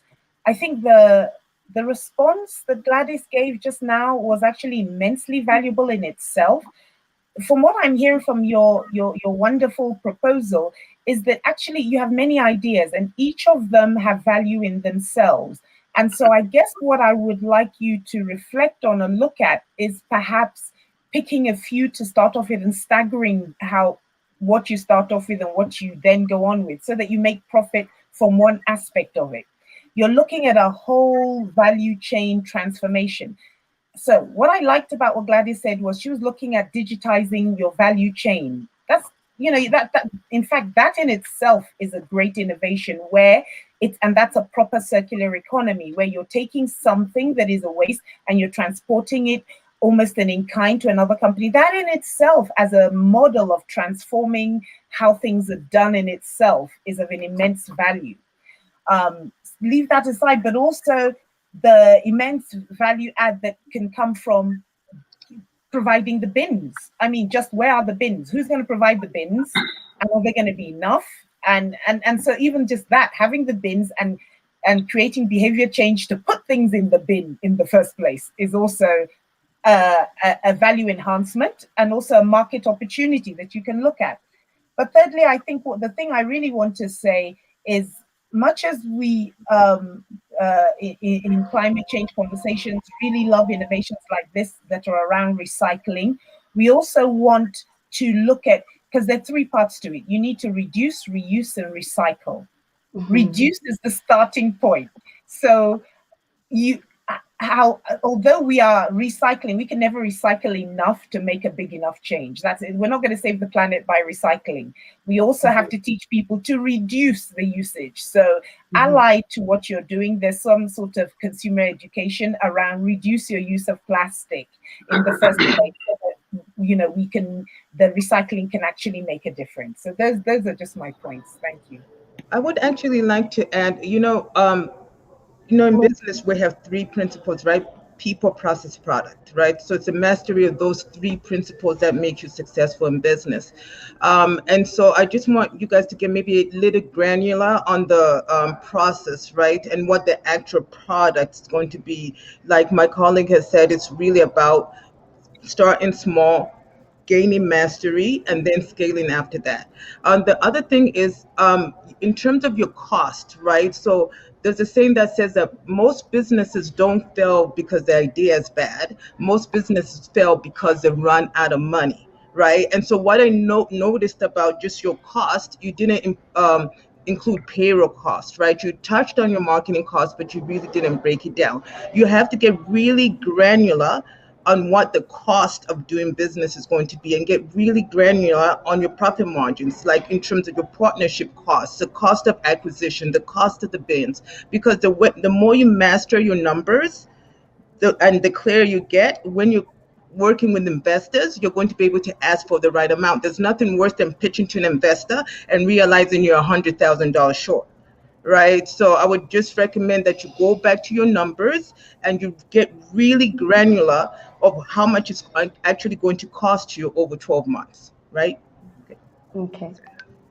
Wow. Judges, thank you for your comments and perspective. I don't know how one cannot be successful with your guidance. And presenters, Ms. Susan and Ms. Gladys, I love the presentation as well. I mean, it's perfect, live, and just so prepared. So thank you for that. Anderson, what did you take from this? This was good.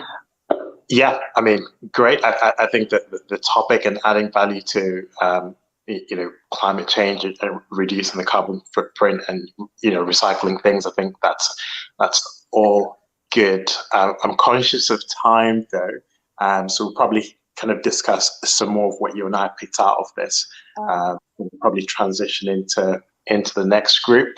But thank you, Miss Susan, Miss Gladys, for your pitch, and judges as always for your input. And we'll be back with the next group shortly. Thank you. Thank you. Wizzy, Cleo Ice Queen, Walila,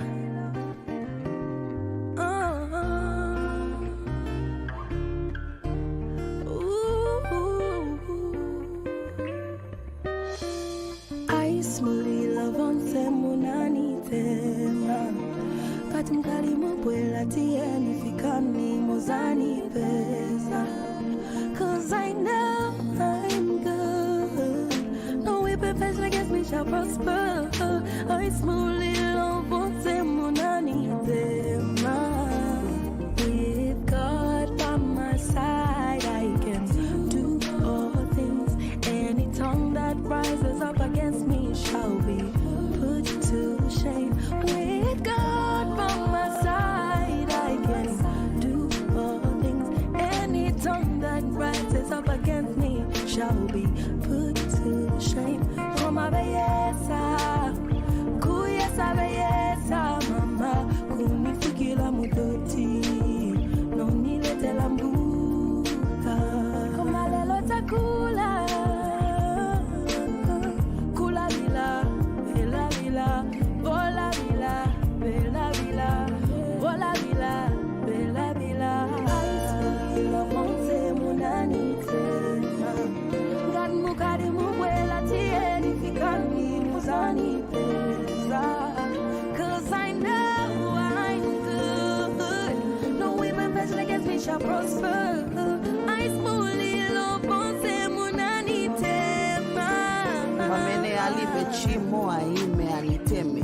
may I live my life with no regrets. Kulibe sembe. Alionse muntu ama peze my situations. It's a time for everything, my trials and my tribulations. Every day we pray, lead us not into temptation. Yes, uni watu wonse ndise. Bantu bamozi ziko la tuisafendela tika nilila pamozi. Tika imba pamozi noku vina pamozi. Take a stand for one another. Bring no harm to your brother. Look out for your sister and give love to your mother. Life can be messy, bring those strangers, it's alright. Don't give up, just know everything gonna be alright. They say life's what you make it, so I'm out here trying to make it. Wanna live to say I made my mama proud, that's a blessing. Black skin, big hair, big dreams, get green, walk with a purpose and build your esteem.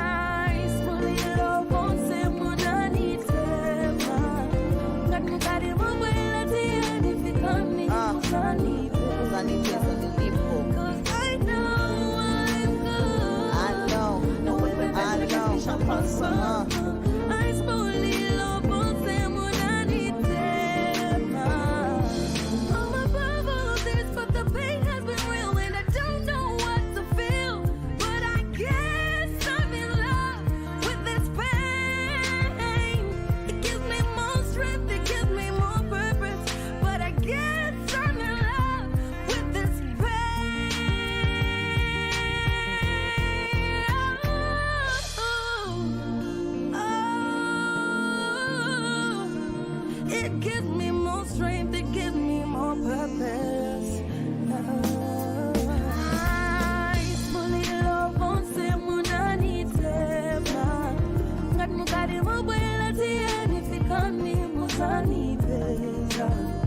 Cause I know I'm good. No weapon fashioned against me shall prosper. I slowly love on them when I need them.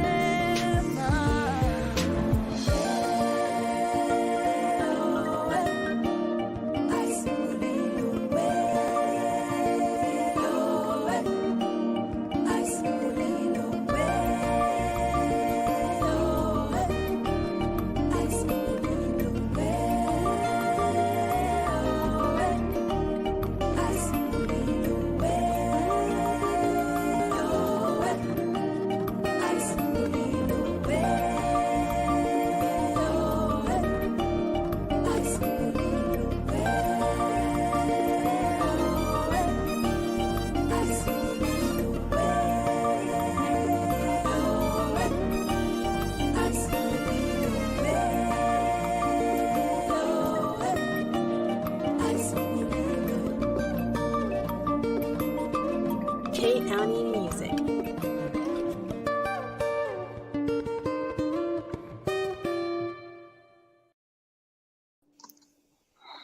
Wow. Can we Hello. just like give it a round of applause for all the art that Zambia is serving? Yeah, no, absolutely. Beautiful. Absolutely. Beautiful. Yeah. Good to have that. Yeah. So far, so good. I really appreciate the presentations. Just next up, before we get into it, we have Education and Health by Miss Tezia Nandwa and Wiza Musongole. I hope I pronounced that right. And and give a round of applause for all the art that Zambia is serving. Yeah, no, absolutely. Absolutely. Beautiful. Yeah. Good to have that. There's a bit of feedback there. I think there was a bit of a lag when Wiza joined, but he's dropped off and probably rejoin again. Okay, yeah. I mean, so far so good. Let's give him a little Nandwa and Wiza Musongole. I hope I pronounced that right. Yes. And give a round of applause. Wiza, we're kind of hearing some feedback. I think there's a bit of a delay. Can you hear us okay? Okay. Has it gone now? Yes. Okay. Okay. Now, thank you. All right. Okay. Yeah, so far we've gotten some presentations on how we can work on climate change and also agriculture. And you're up next on education and health. Is there anything you want to share before you get started? Not really. Most of the content is in the presentation, so hope you enjoy. Okay. No, I'm sure we'll enjoy.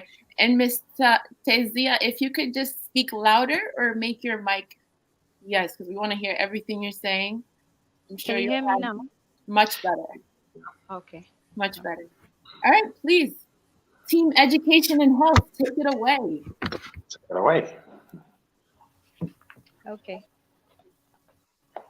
So, as we all know, Zambia is a nation that is well endowed with so many riches, a rich culture, cuisine, and over 72 tribes. However, do you know that there are about 7.2% of the Zambian population are people living with disabilities? My name is Ataiz Ndawa, and I am the representative of the Health and Education team. The lady you are seeing on your screen is my friend Mercy Musonda. Mercy and I grew up in the same neighborhood. We went to school together, and she and I were almost friends that that grew up together. But then one day, Mercy and her family were on a road trip to Lusaka. Unfortunately, as life would be, her family and her were involved in a road traffic accident that claimed Mercy's family's lives, her parents, and her younger sister. Mercy became an orphan at the tender age of 14.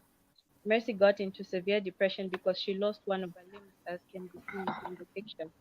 She dropped out of school and she lost her way.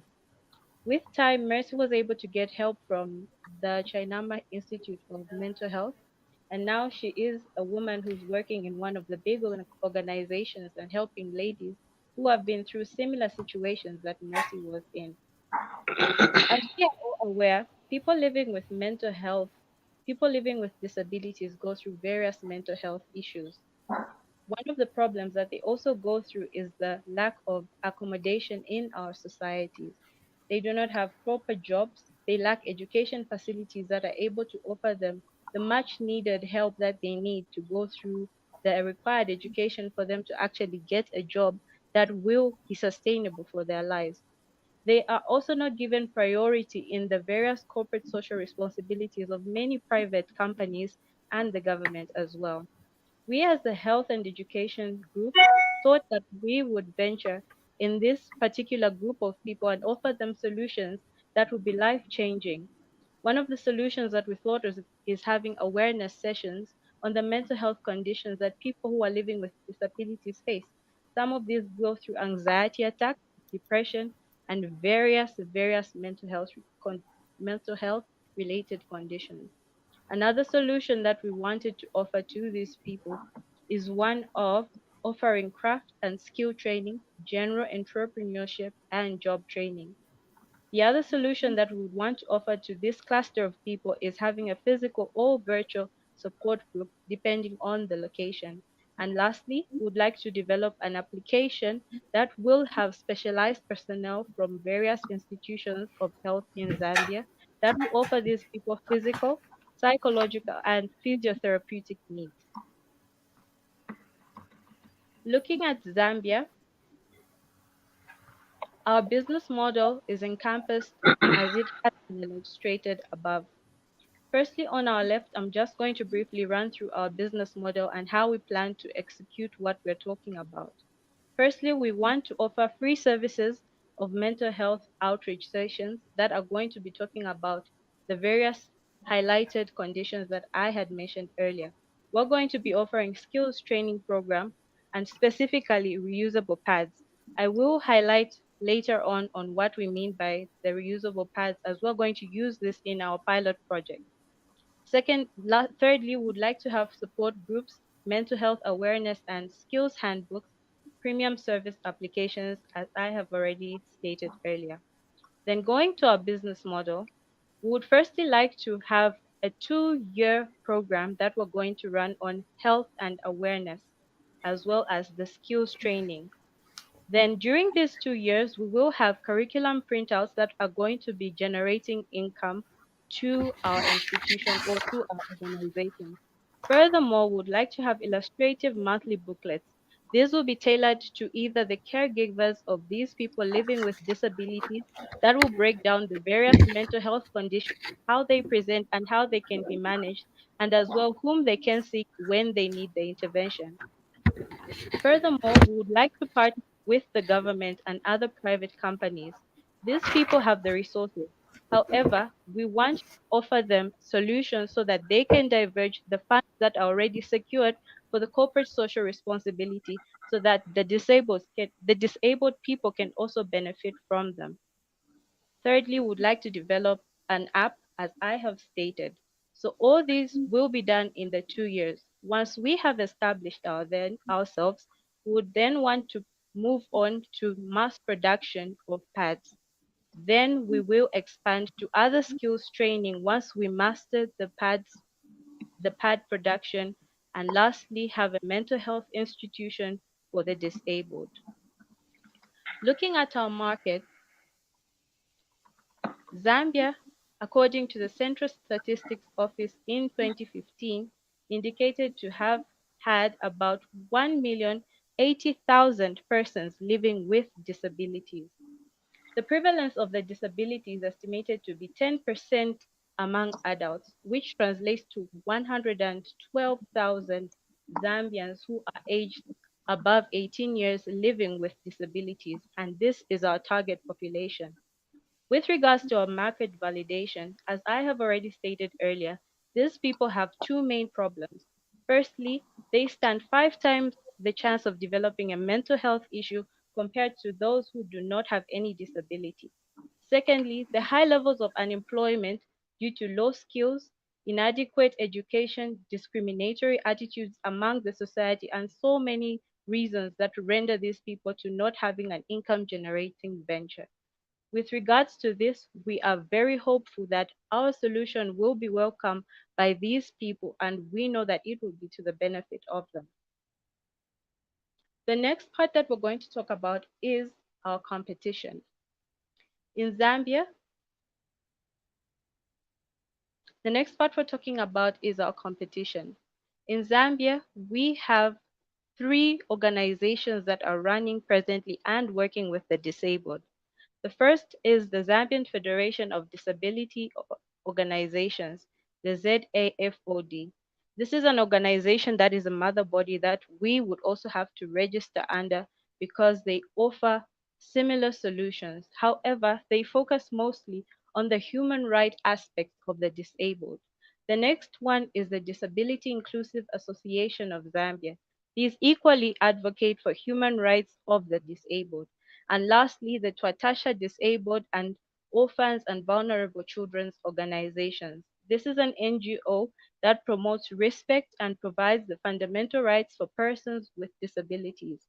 Our competitive advantage in this stance is that we are going to be looking at a component in society that is often overlooked, even for people who are not living with disabilities, and this is the mental health aspect. We do hope that with the many solutions that we're going to offer, people will start taking mental health serious, something personal, because it is something that is often overlooked not only in Zambia but Africa at large. And if we are able to make the message known to people about how important being sound in mind is, we will be able to reach out not only to the disabled, but the caregivers as well. The other competitive advantage we have over these 3 organizations is that we are going to be offering income generating solutions.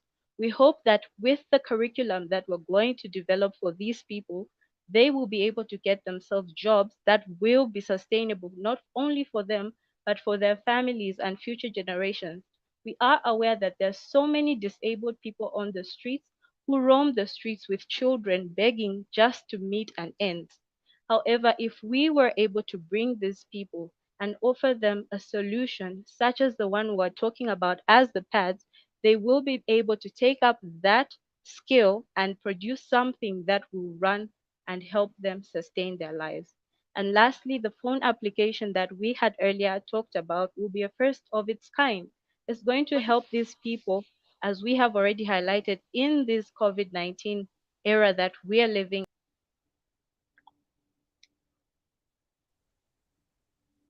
Sorry, it is inevitable to live without having the technological facilities that are available to us.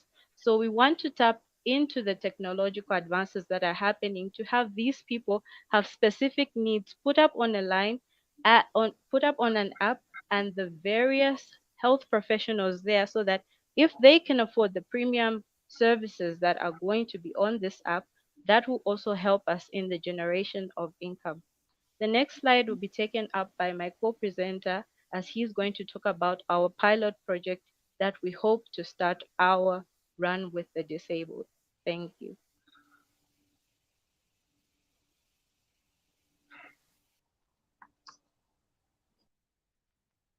Good evening. Thanks very much for this opportunity. My mic was muted. I would like to start by saying that, or referring to Horace Main's quote, that education, then beyond all other forms of human origin, is the greatest equalizer of the lives of men. And it's so evident that 1 in 4 of every person you meet in the world is suffering from an invisible disability. And what are we referring to? Mental health. Hence our pilot project. At Momuna Basic School, with about 30 participants and their caregivers, we aim to start our pilot project that will target a 3 months. The period of time we're looking at is 3 months. The activities involve a mental outreach, talking about depression, and partnering with experts to talk about anxiety disorders, personality mode disorders, and have specialized persons. We've already gotten in contact with REPSI Zambia, which stands for Regional Psychosocial Support Initiative, who specialize in mental health and have a wide channel, a wide outreach channel, which we would like to utilize in terms of reaching our clients, reaching the target persons and the intended persons. We also want to bring about a reusable pad training session for the people with disabilities. If you pay close attention to most people with disabilities, you notice that sometimes it's not a complete disability. Maybe it's their limbs that are not okay, but their hands are fully functioning. And as we all know, I think for development to take place and for us to be competitive, it's important that we bring everybody together and their contribution is brought on the table. Hence, our groups as the education and health team, hence the step we've taken to try and bring everybody on board. The participants also, we want to form a support group, just like churches have cell groups to support people. We want to have a concentration group or a support group that will meet about every 2 weeks with an overseer and counselor who's a specialist, and with us available to offer one-on-one sessions, counseling sessions to the individuals we're talking about. Our financial outlay or our financial outlook for the pad training, we're looking at doing about 90 pads for about 3 sessions with an average of 30 people. This will cost us about 1,000 kwacha, with the total amounting to 3,000 kwacha with other overhead costs. The mental health outreach programs will be done every quarter of the year, and the transport for about 5 individuals costing about 1,000 kwacha per day, with the total getting to about 1,500. On stationery, we're talking about the papers we'll be using, the placards, the printing we'll be doing, and the research papers for the outreach. That will cost us about 200 kwacha a day, with a total amounting to about 600. Our support group platform also, which will be dedicated to developing a database through social media, because we spoke about an application that we'll use to make accessible to the people or our target individuals, will cost us about, I couldn't see the figure. It will cost us about 7,000. That would be the total. And the materials for that we'll use for the generation of pads, and we intend to utilize our sister programs. We heard our colleagues talk about reusable plastics. So we feel that we can buy from each other and buy into their product, and also support the business and get these products at a cheaper cost. And then we also, for about 20 people, 20 kwacha per pad, and we'll have 3 sessions for about 30 people, amounting to about 1,800.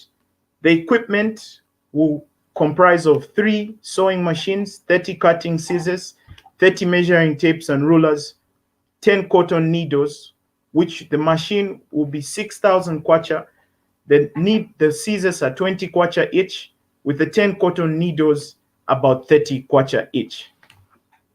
And the contingency fund will be at 2,000, and the total estimated budget, our ask is 35,400 kwacha. We can. I'm going to help with from this presentation. We're going to look at the press.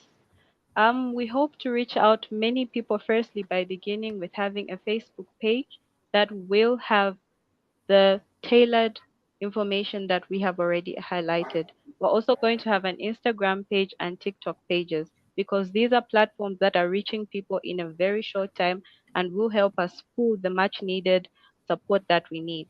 Another thing that we want to venture in is having banners at hospitals, schools, and malls that will have awareness of who we are and what we are doing on the ground. Lastly, we're going to have social media campaigns and television launch interviews. On the left is the team. Thank you so much for listening to our presentation, and we are grateful and receiving any questions that the judges might have for us. Thank you, guys. That was really good. Actually, really useful to hear your pitch, and we'll wait for the judges to join us, and then we can kind of take some questions and some feedback from them. Okay, so I will. You can go ahead. Yes. Okay, so I'll go ahead and start. So great presentation, and really excited that you're thinking about, people who are, most times like the low priority on our list. So this is a really great way to help out. My question for you is more when it comes to doing research for this, and in two ways. One is, because when we develop programs, sometimes we tend to project what we want for our customers. So one is, have you actually taken time to interview the disabled and understand what are their needs? Because when you understand what they're really looking for, your programs will actually be more impactful. So that is one. And then the second is where you talk about using digital, right? So whether it's the app or using Facebook, there again, I think the great thing is you can easily reach a lot of people with Facebook or with your app when you develop it. But my question is, well, if you're targeting for your target market, do they have the smartphones to actually get access to that app? And if they don't, how do you plan then to make sure that they get the smartphones? And who's going to develop? I haven't heard a bit about how you plan to develop that app, etc. But that's more my questions for you.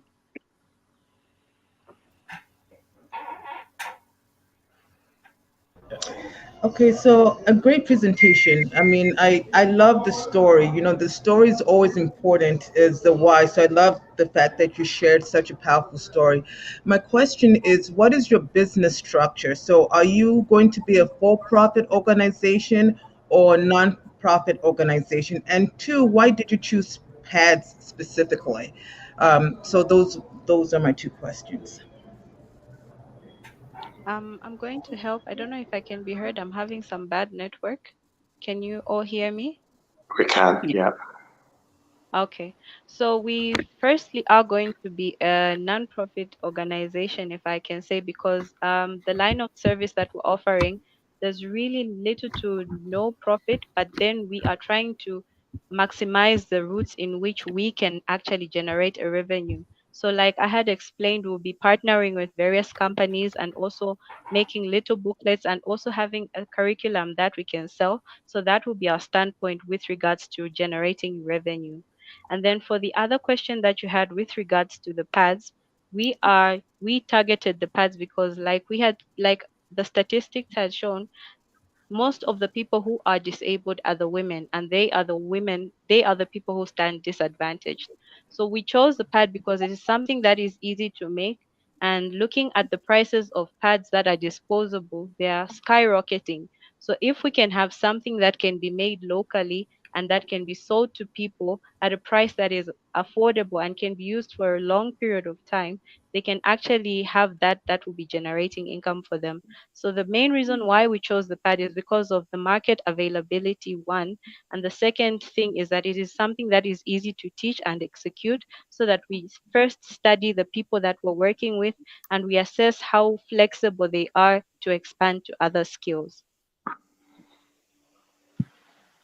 Okay, thank you for that. And Thanks, Constance, for asking that question, but I'm still unclear from your answer because it seems to me that you want a hybrid business model. You want a for-profit venture that supports a non-profit beneficiary group. And I think it's fine. It's good to have that because your passion is to make sure that you are helping your beneficiary group and you want them at the center of your business.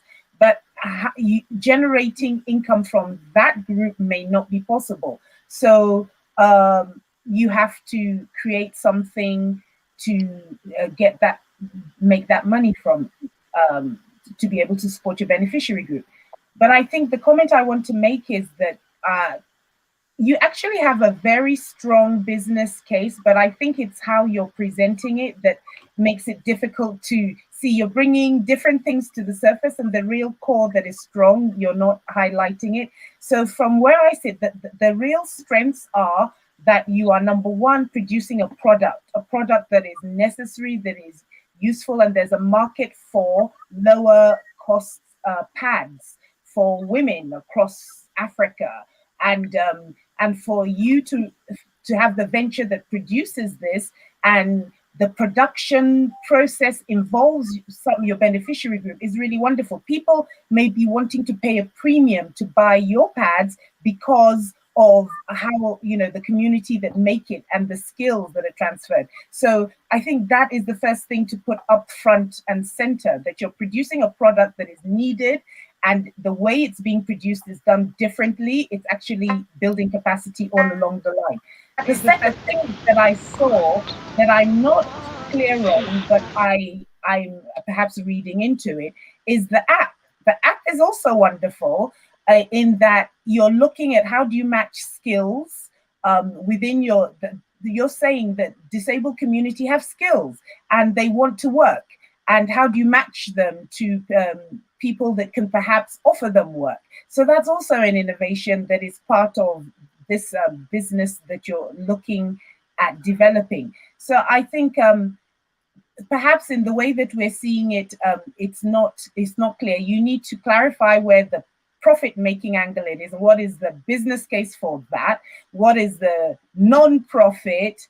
And then the mental health issue is perhaps an end point of it, is because, people having work may just in itself, having work dignity, dignified work in itself solves a lot of mental health issues. But also offering the counseling and all that, I would suggest that perhaps it's not you that has to do everything. Perhaps you'll partner with somebody else mental health organizations that have been doing this for a long time. But the innovations that I see are the making of the pads and perhaps other products allied to that, and the innovation app. So that's my comment. Thank you.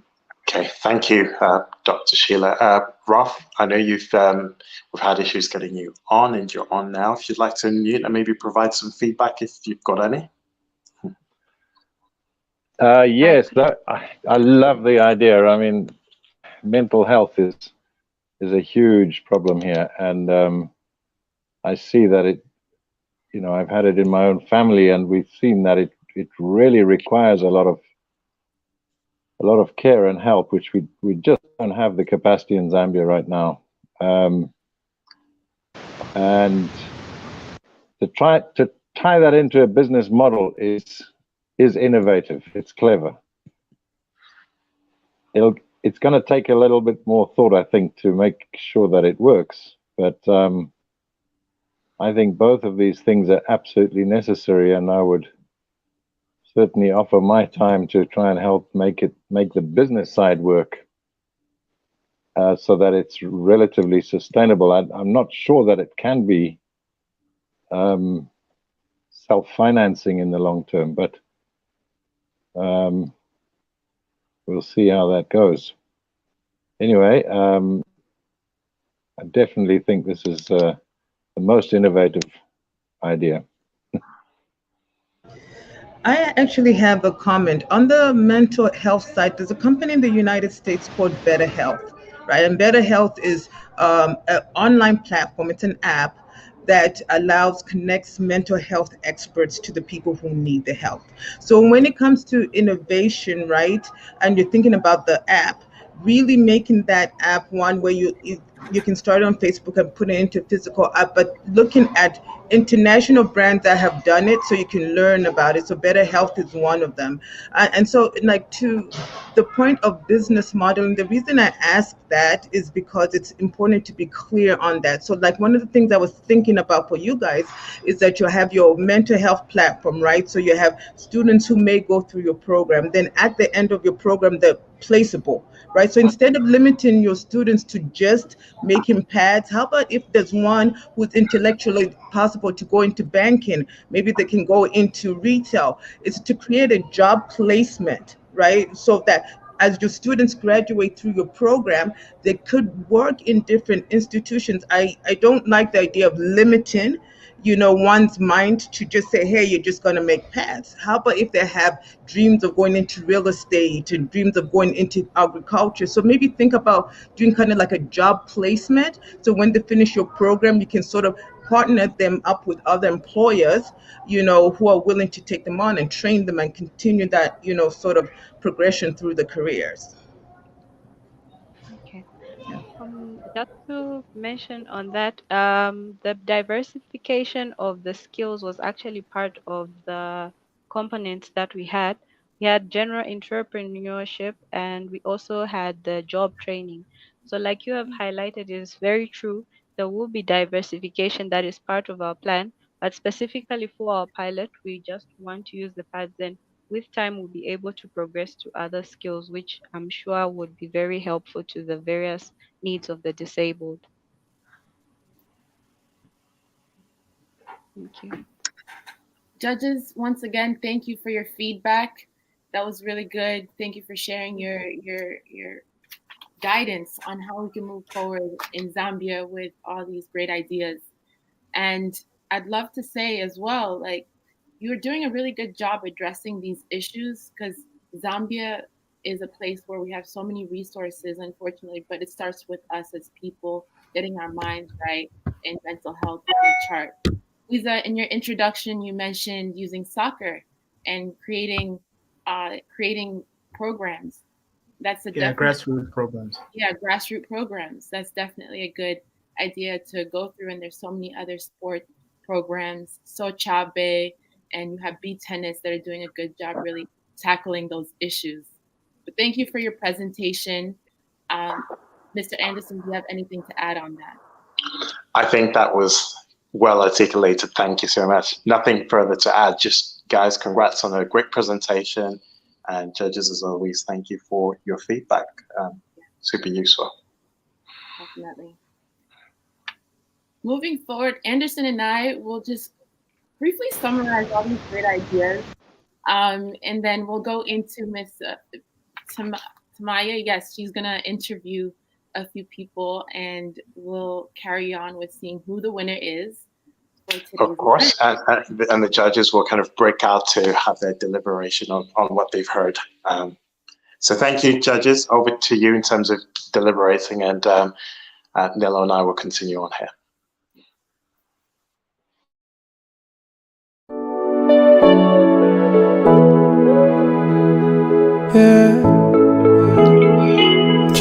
Music. Yeah.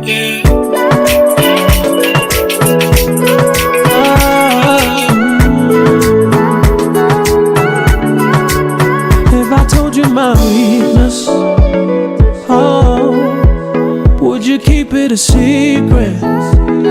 Yeah. 'Cause when I feel defeated, oh, I need someone believing. Yeah. You see, I need somebody who sees that somebody in me. I don't want somebody to be just a body for me. I'm looking right deep in your eyes. I will not lose sight of the prize, baby.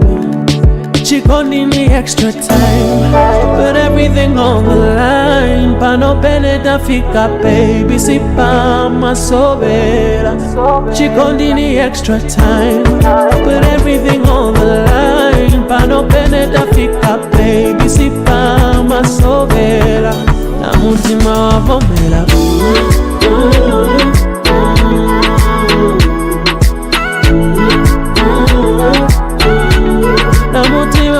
vomela.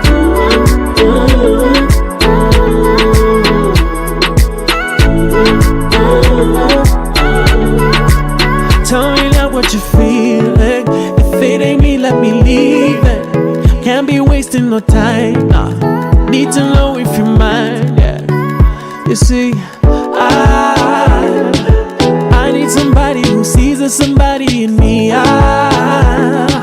don't want somebody to be just a body for me. I got myself forever. I see us together for better, babe. She gon' need the extra time, put everything on the line. Pa no beneta fica, baby, si pa ma sobera.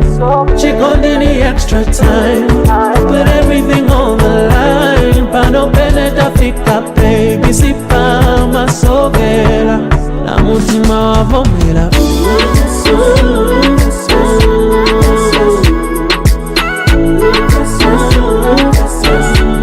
La mutima wa vomela.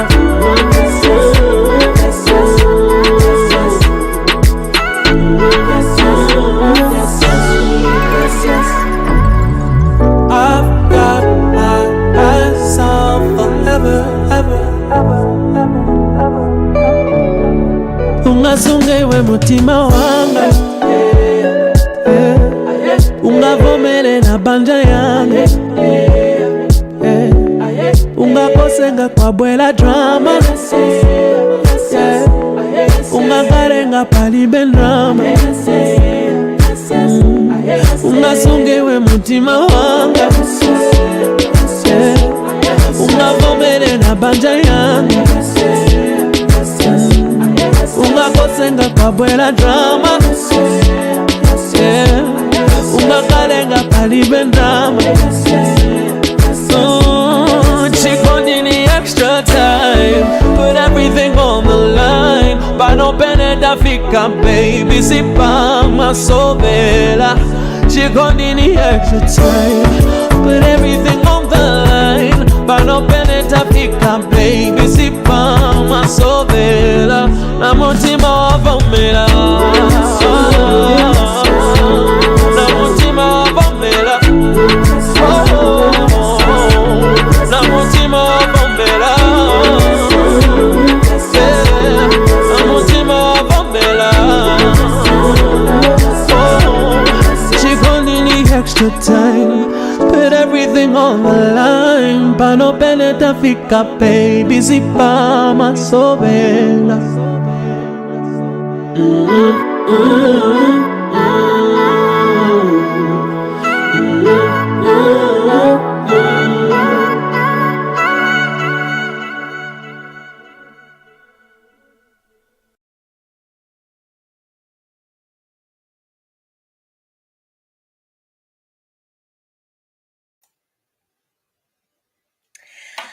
Welcome back, everybody.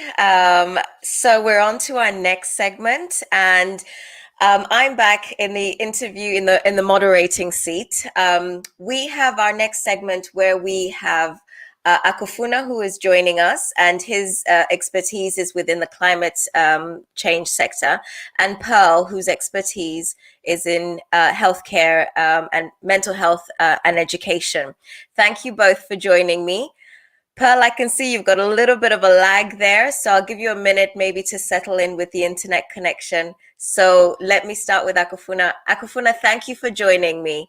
Would you be able to give us a brief introduction into your background and the work that you've done within climate change, and how you got to what area of focus you're in at the moment? Yeah, thank you so much. First of all, thanks to the organizers of this great event. I'm so excited to see efforts being made to support young people in innovation, because that's what we need. So, of course, my name is Akufuna, a youth development and climate change activist in Zambia. I started my work some 10 years ago when I was still a student at the University of Zambia, actually way back when I was still at high school. I work with and for young people in building youth voices to build climate resilience in Africa. And here in Zambia, I actually co-founded an organization called Young Volunteers for Environment in Zambia. And in Africa, I represent the organization called the Resilient 40, supported by the UK government, and it was built with the interest and desire to, empower and capacity build young people in Africa to be voices, to be stronger voices, and also solutions to the climate crisis that has affected Africa as a whole. I'm also a trained climate reality leader by the former US Vice President Al Gore, and as a climate leader, I have a voluntary role to play in ensuring that I promote climate education across all sectors and all varieties of challenges that we face in the communities, in our societies. I speak to young people, I speak to the elder generation. I speak in communities and also in formal institutions. So far, for example, I have trained over 3,000 community-based leaders who have distributed solar power and clean cooking to over 100,000 households in Zambia. I'm also very much passionate about building the leadership capabilities of fellow young people, mentoring them, and also creating opportunities for them to showcase their various talents and also, abilities that can be used necessarily to build a stronger youth movement for climate action in Zambia. Thank you so much. Thank you, Akufuna. You are extremely active. Please stay on. I'll do a little bit of an exchange with you. I wanted to get back. You're doing a lot. You've done a lot. But actually, what really got you interested in climate change in your high school days? What was the thing that made you think that this is an area you wanted to go into? So during my high school days, first of all, I knew nothing about climate change. I was just an optimistic young person, who was very much willing to, participate actively in extracurricular activities. So in 2007, there was a provincial competition by the Meteorological Department on global warming essay writing. I participated in that, and through my research and engagement with my geography teacher then, I came to learn about what this climate change is. So I got interested, and it was so amazing to see that actually climate change is a cross-cutting issue. Climate change is not something happening elsewhere there in the universe or somewhere out in the developed world or far away from me, but actually climate change affects my day-to-day lives. It affects the way we live as a people. So I won that competition, and after winning that competition, it was more or less like a challenge to me to do more about climate change. So I started engaging myself in researching more and more to have a better understanding about what climate change is. So I was so interested because I remember when I was still growing up, there was a fruit that we call in Lozi tunjefu that we used to eat so much during the rain season, at the beginning of the rain season, but we stopped seeing those coming. And there are also, some fruits that we call mampana, and those usually come after the floods have gone. What are the English names? Do you have some English names? I'm not Lozi, I don't speak Lozi, but so for my benefit, do they have English names? I unfortunately haven't come across that yet, but I'm still researching on the proper English name to describe that. But of course, in a nutshell, what I'm saying is there are some foods that we used to eat and find easily in the environment those days, but we can't see them now. There's also that flower that we used to call Christmas flower when I was growing up. These days we have Christmas, but we don't see them around. So those bring up questions to say, what is causing the disappearance and the appearance of things that we never used to see before? There are some birds that I used to like a lot, and I cannot see them anymore, and so on and so forth. So all those questions now prompted me to start finding out what is really happening in the environment, what is really causing all this change that we are seeing in the environment. And that is how come my interest started developing. And the more I researched, the more I came across information that gave me more knowledge and empowerment to dig deeper in the climate change subject, and also connect myself to the people that are advanced in the field, that have got enough experience in the field, and also that are doing something in the field. For example, I started now working with my colleague Abba Musumali, who was the co-founder of the Green Environment Zambia, and he organized a youth conference on climate change in Zambia. It was a regional conference where I was invited to participate, and that's actually where we gave birth to the Young Volunteers for Environment organization as young people. So it was interesting to see that there are a number of young people that are interested in doing this and also wanting to do something for climate justice in Zambia. And that's how I grew into this role. Interesting. Akufuna, how do you see the youth in the UK, the way that the youth in Zambia, that the way that they're responding to the issues of climate change back home, but then the youth abroad, because you've worked with other associations, and like we've got Greta at the moment, she's a huge advocate. So what are your perspectives on the way that the different youth are going through this whole process? How do they see it in terms of their countries? I can say youths back home here in Zambia, we are a little bit, I can say, behind, not in terms of wanting to do something for climate justice, but in terms of information. So there is need to actually promote, to have aggressive effort to promote climate education in order to increase climate, literacy levels in our country. If you look at our friends in the Western world, in the European world, they have so much information. They have got opportunities to upskill themselves in the space, to learn more and have a greater understanding. And when you listen to people like Greta speaking, she's speaking from an informed point of view with a well-researched background and so much information around her and so much support around her, so much mentorship around her, so much opportunity to actually collaborate with fellow climate activists within the region. But when you come back here in Zambia, it's almost like a lone fight. If young people have limited resources, young people have limited opportunities to collaborate and empower themselves, and also make their voice stronger and also demand their existence. But of course, on the positive note, and from my own experience, I've seen a positive trajectory where there are more young people getting interested in the subject climate change, and also more young people wanting to get involved. And for example, I've seen what Gladys and Susan were able to do in trying to manage our waste. That is already commendable. And especially I was going to ask you if you had watched it. So yeah, what was your perspective? What did you think?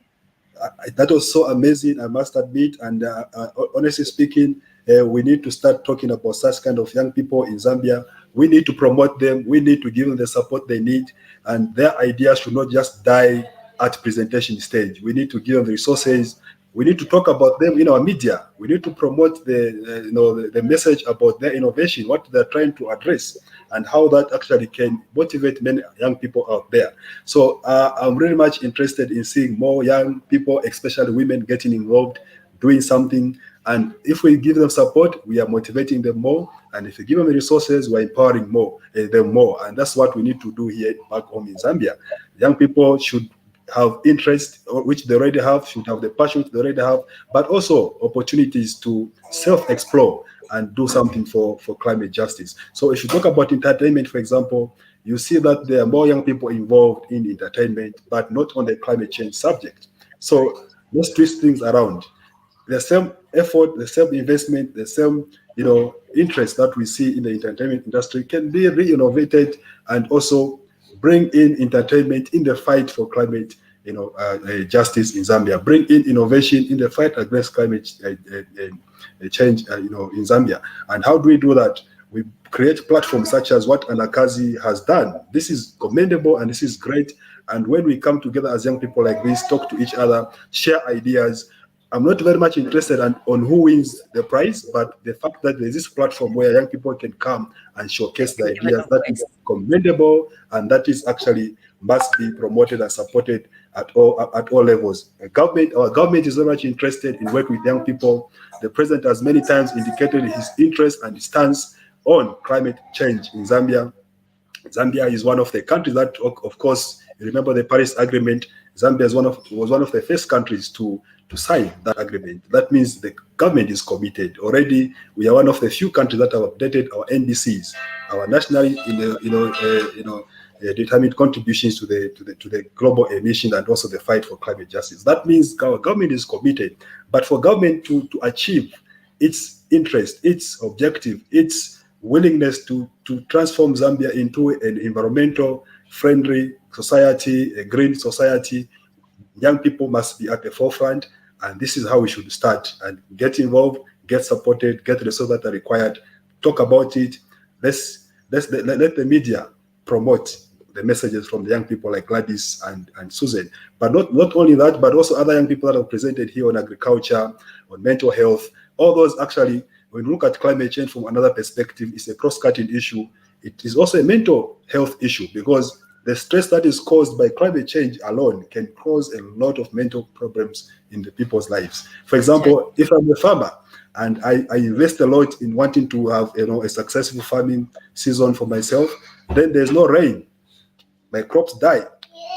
Then there's an invasive species like armyworm, which has come because the habitats and the environment have changed, and they eat my crops. That will cause me stress. That will cause me a serious mental, challenge. And if I'm not well informed and there's no one to provide me proper counseling, that can actually eat me. And that is what we're talking about when we say climate change also can be a mental issue.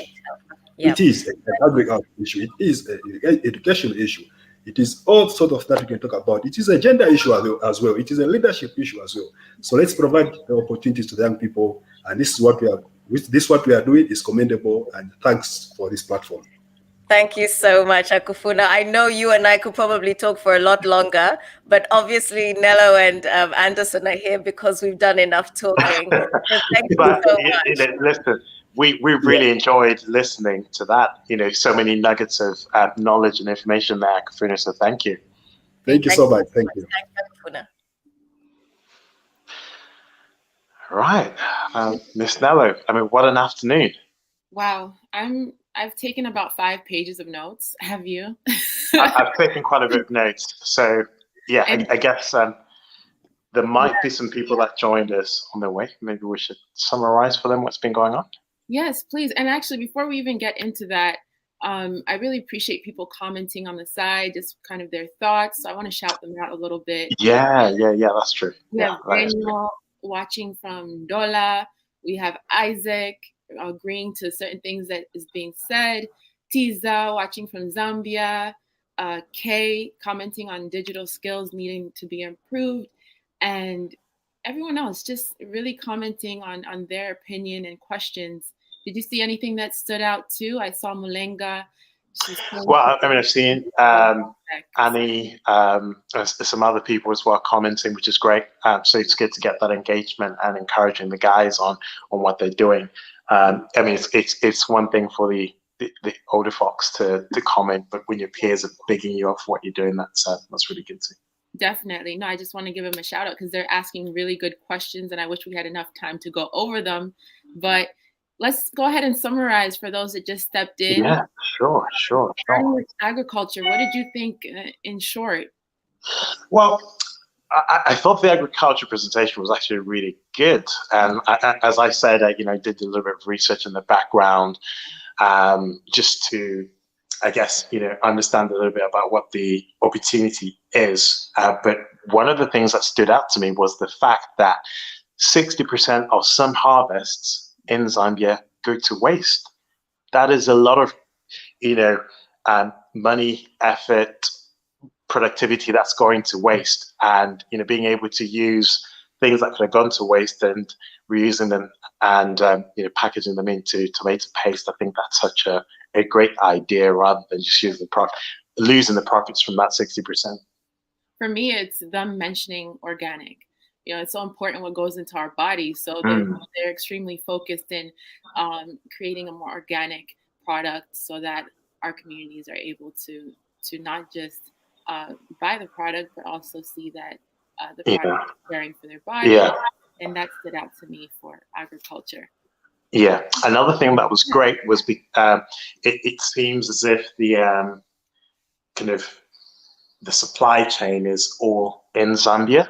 So they've looked at the various resources that they'll need, and it appears everything would be done within Zambia, which is great. So you're doing the farming in Zambia, you're producing in Zambia, and you're selling in Zambia, so the country gets the benefit. That was definitely good as well. On to climate change. Climate change at first for me, I wasn't really sure. It's not something I often look into. The only thing as far as climate change that I advocate is no littering. No littering. No littering.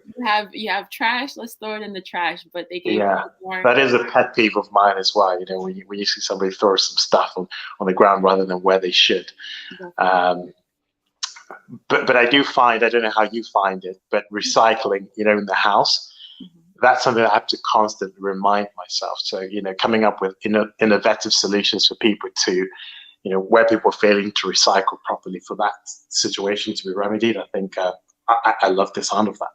So good. And I also like how they tied it a little bit into building homes. Just definitely using better equipment to building homes. I think that would develop urban areas and hopefully give people a chance to use more efficient products. Yeah, absolutely. Creating employment opportunities, being able to teach people skills they don't currently have. These are all the things that we need to be doing as a country to move forward. And what I like about this conversation today, this is not older folk coming in to say, hey, this is what you guys should be doing. This is young folk thinking about what it is that's important that they can do to add value to the country. I think that's recommended. Yeah. Very serious stuff. I like it. And then last but not least, we had education and health that gave a lot of information on things that, we should have been talking about years ago, but they're brought in now, on mental health and seeing how they play a role in people, in developing people and how they can see their value. So what did you think about that segment?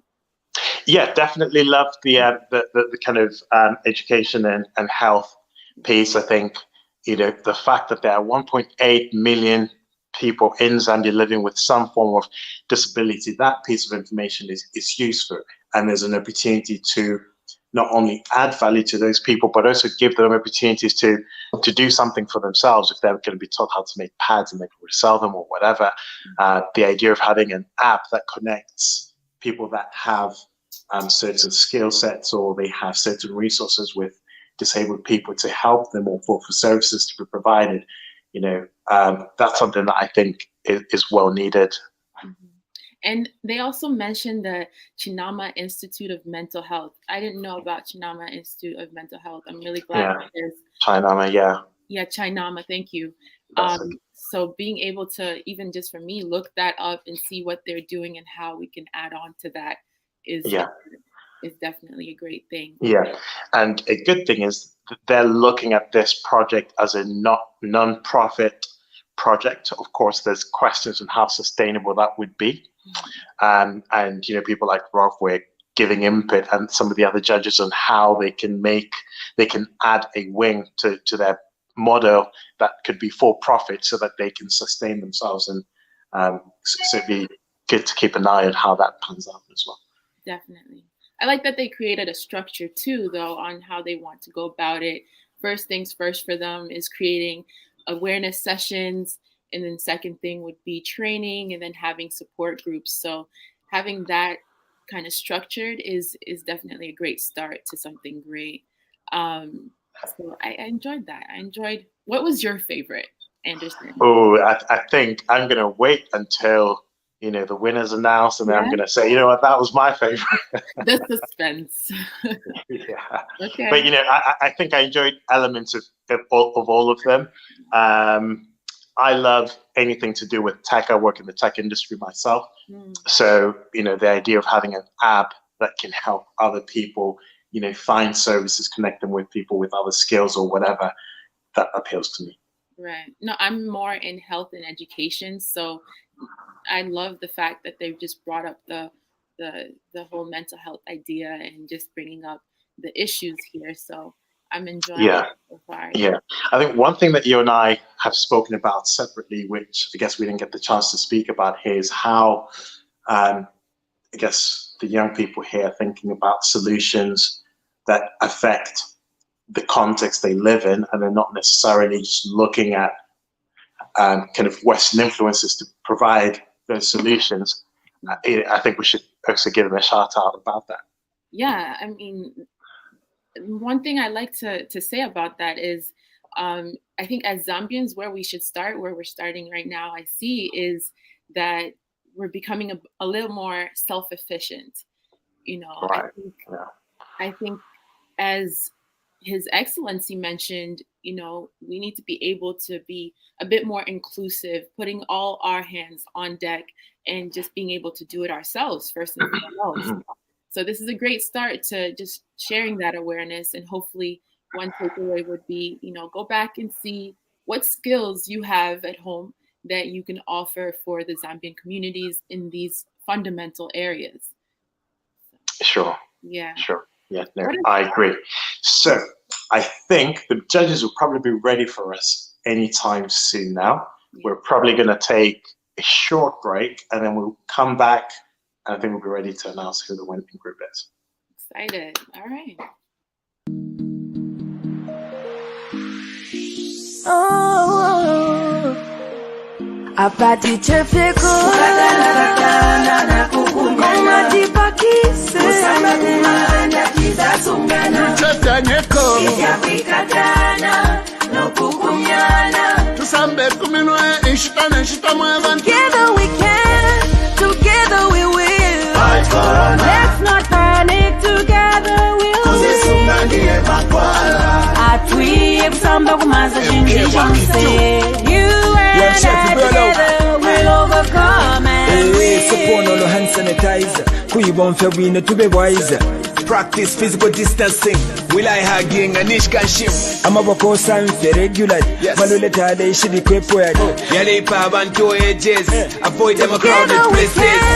Together we will. Fight corona. Let's not panic, together we'll win. Amor wako na.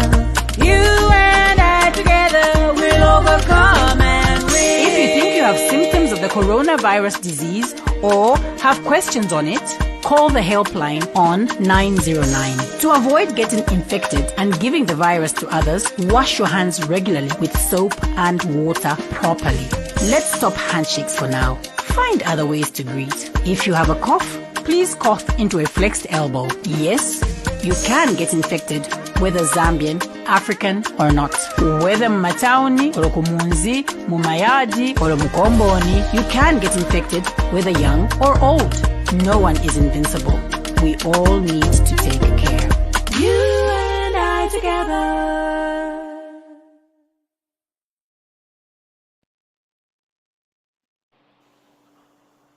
All right, and we're back.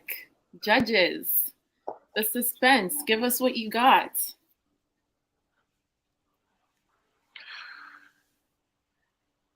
Thank you very much. I've been given the honor to announce the results from the winners. The judges have done their assessment. They looked at the brilliant proposals. Remember, we had one on health and education, empowering the disabled. We had one on climate change, and the other one on agriculture and agribusiness, and now to resolve the issues of food production. So I'm pleased to announce that the winner in this Eagle's Nest for 2021, the first winner, maybe let me start with the last one. The third one was the proposal for agriculture.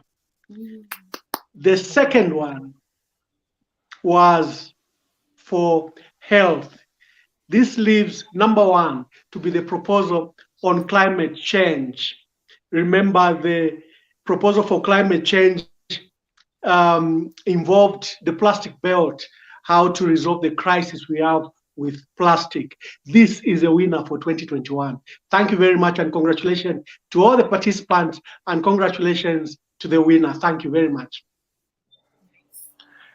Amazing, fantastic. That's great news to the team on climate change there. Judges, any more feedback from yourselves on that and kind of what you're looking forward to seeing from that team? Yeah.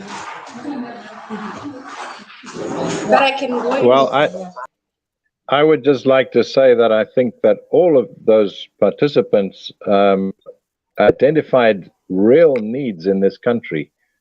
And I think that is the most important thing that they've done. We had to choose a winner, but they've all identified things that are really critical in this country right now. Thank you.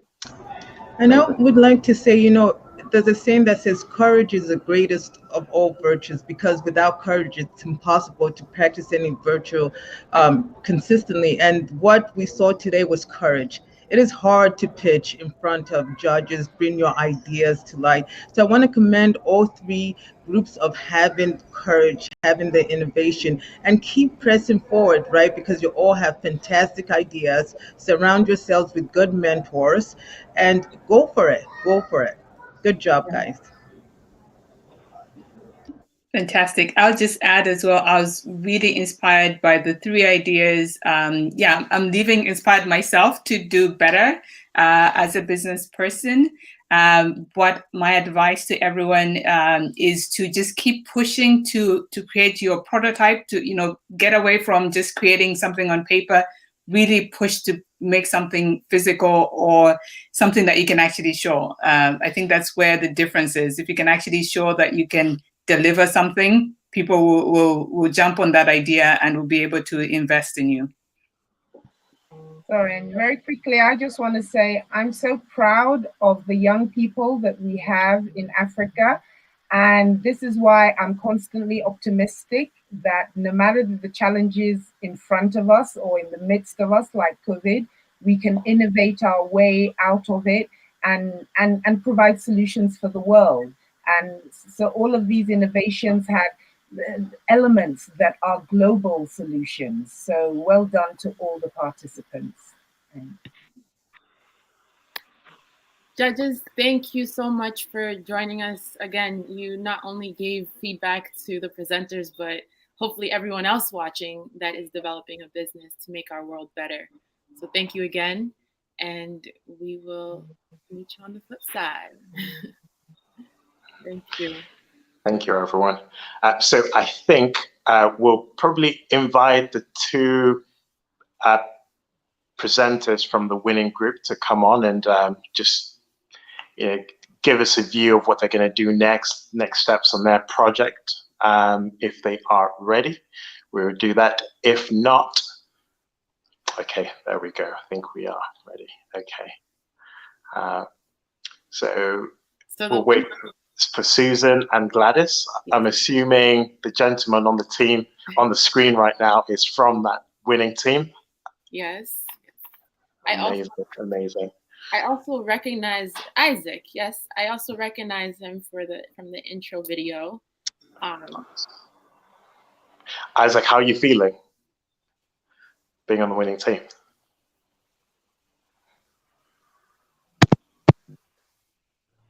With the results, really put in a lot of research into this project, so I'm really happy with the final product. Isaac, we want to hear you, so if you can talk on the mic, that would be better. Also, yeah, I'm really happy with the results. I'm really happy with the team. Really put in a lot of work. This was a team effort from everyone, so a lot of research was done into this. Yeah, I'm just really happy and pleased with everyone in our group. Isaac, you mentioned that your biggest inspiration is seeing the youth stepping up.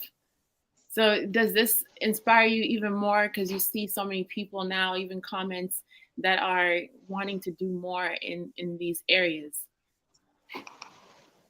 Yeah, definitely does. Definitely does inspire me to even go further and do more research and see how we can help our communities develop and even help our country develop to a state we know we can be at. So yeah, definitely does really inspire me. This is definitely a step in the right direction. What do you think would be the immediate next step coming from this? Okay. The next step really would be looking for the right investors, but also continuing on our research so that we perfect our product to make sure that we impact as many as possible. So we're just not looking at the local community, we're also looking at the international community. So yeah. Connecting with international people and letting them know your initiatives, that makes complete sense. You also mentioned educating people about the impact of climate change. Is there specific people that you're talking about that you're interested in connecting with about climate change and educating them? Your classmates, your peers? Definitely we'll start from a local-based community, like educating our local people, and we'll grow from there. Because I think climate change is really overlooked in Zambia. Yeah. The impact of plastics to climate change is really overlooked. So that's something we should definitely look into and try to educate our people about the impact of plastics on climate change. Definitely. No, Isaac, we wish you all the best. Miss Susan, congratulations.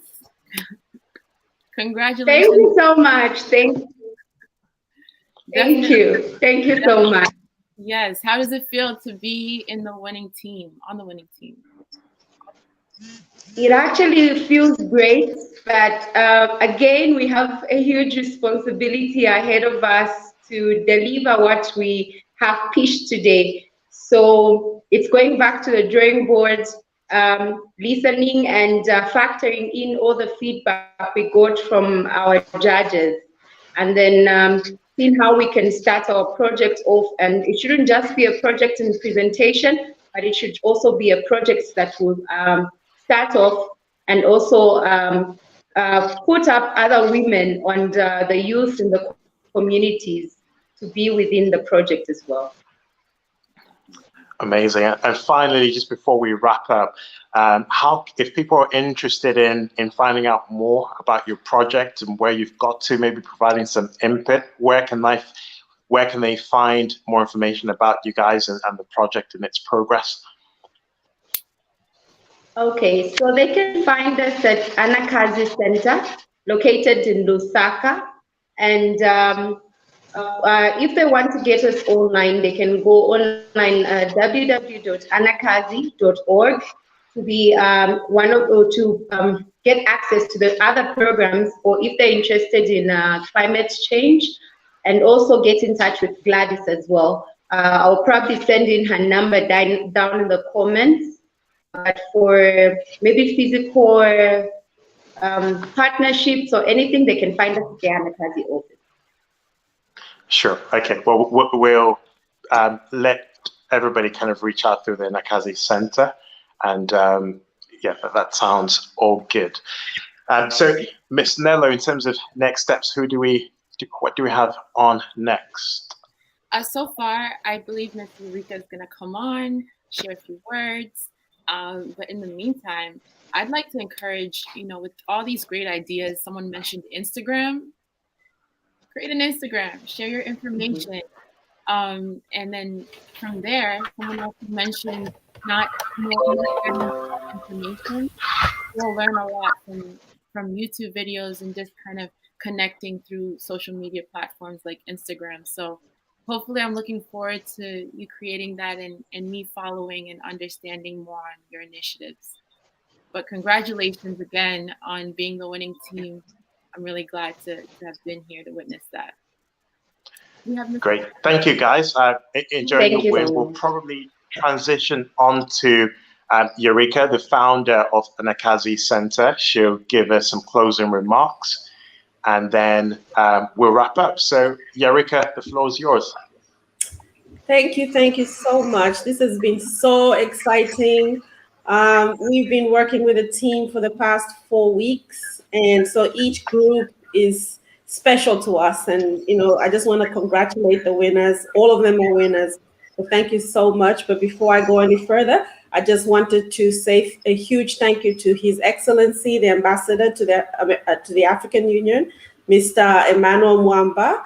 He's been so open to working with the youth. He's been available each time we reached out to him. So we're just grateful that he spent, in fact, the entire morning or afternoon where he is with us. So thank you for that. I also want to thank the organizing team from Anakazi and Inspire Zambia, all our friends and partners that are working with us. This is our first Innovation Summit. We decided we wanted to take advantage of what the pandemic has brought, which is other opportunities in technology. And over the past few years, we've been focusing more on women empowerment programs, which is around agriculture, entrepreneurship training. We've had boot camps over the years, but this year we said, let's focus on the younger people. And so this is really exciting that we focused on working on projects with the Eagles. And so that we also are trying to identify problems in the community that we should focus on, and the areas that popped up were climate change, agriculture, health, and education. And these teams, they all just came together. Most of them have never met. Most of them are in different locations around Zambia, but they were able to come together and share information. I also want to thank the judges and the speakers. They all came with their expertise. They all took time out of their busy schedules to be with us the whole week. We've been bugging them to log in. They're all in different time zones. At some point, I'm looking, everybody's like four different time zones. What do I do? But they were able to make it work. So thank you to the judges and speakers for expertise and just your ability to give the young people the information that they need. And hopefully they'll be able to reach out to you even after this event so that you can help them take those ideas. Now they're just in concept stage. And most of these groups, they just came together 4 weeks to come up with an idea. So they have to do the testing, they have to do the piloting, they have to work with experts. There's been so many suggestions, work with partners, work with other organizations, work with experts that are at least who have more knowledge in these specific areas. So thank you for that. And I just want to thank our hosts and our moderator, Ms. Tanya. Thank you so much for always being there to jump on all these ideas that we have to reach either women or the youth. And the hosts, again, Anderson and Nello, you guys did a fantastic job. And we're so grateful that you were able to jump on again last minute. Everybody's just ready to offer their time and expertise. So thank you so much, everyone. And over back to you, Anderson and Nello. Thank you, Eureka. Really good to be involved in this event. And I know for those people that feel like they haven't come out with the winning prize, it's probably disheartening. But actually, all of those are really brilliant ideas, and just offering up some encouragement to continue on with that. Definitely. I want to say also, it's like it all connects anyway. And as His Excellency said, we're all hands on deck, and we just need to come together, stand together as Zambians to create a better world for each other and our Absolutely. Indeed. So I'm sure there'll be another one of these events in the future. Please keep your eyes out on the Anakazi Center website, Facebook, for the next time around. And please do reach out to Eureka and the team if you would like to find out how you can get involved. But for now, thank you for joining us this afternoon, and we'll say goodbye and see you soon. Go Zambia, Tuleni!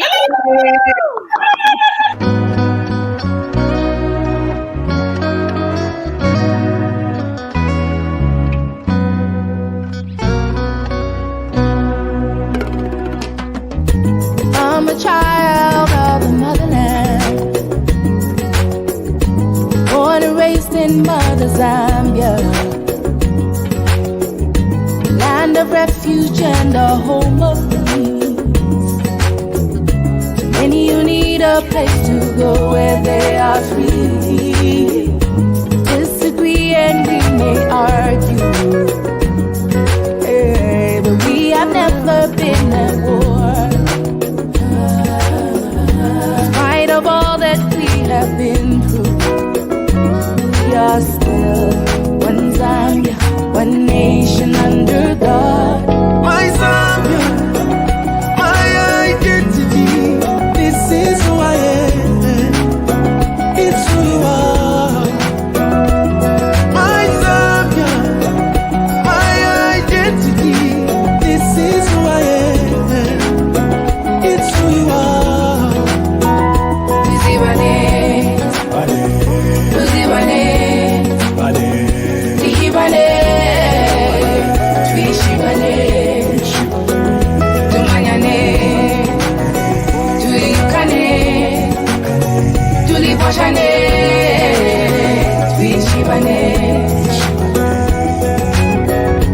God has blessed us for a reason. Yeah, all we have is not for show. No, we must never take for granted all this peace we know. It's all by the grace of God, yeah.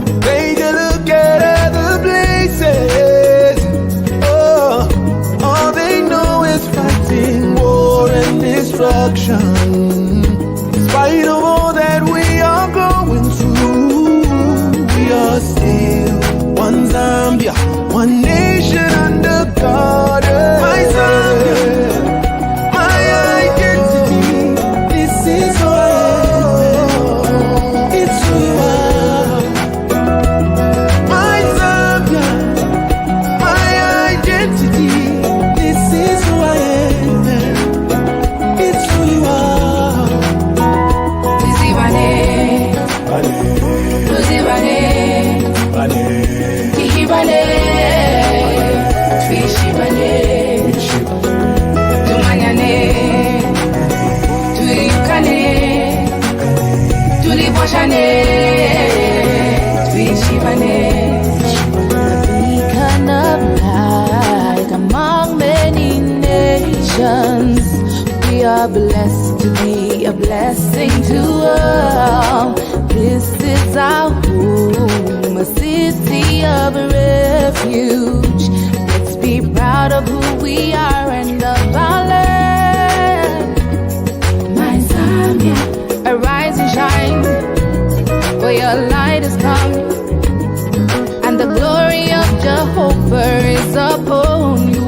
My Zambia, arise and shine, for your light has come, for the glory of Almighty is upon you.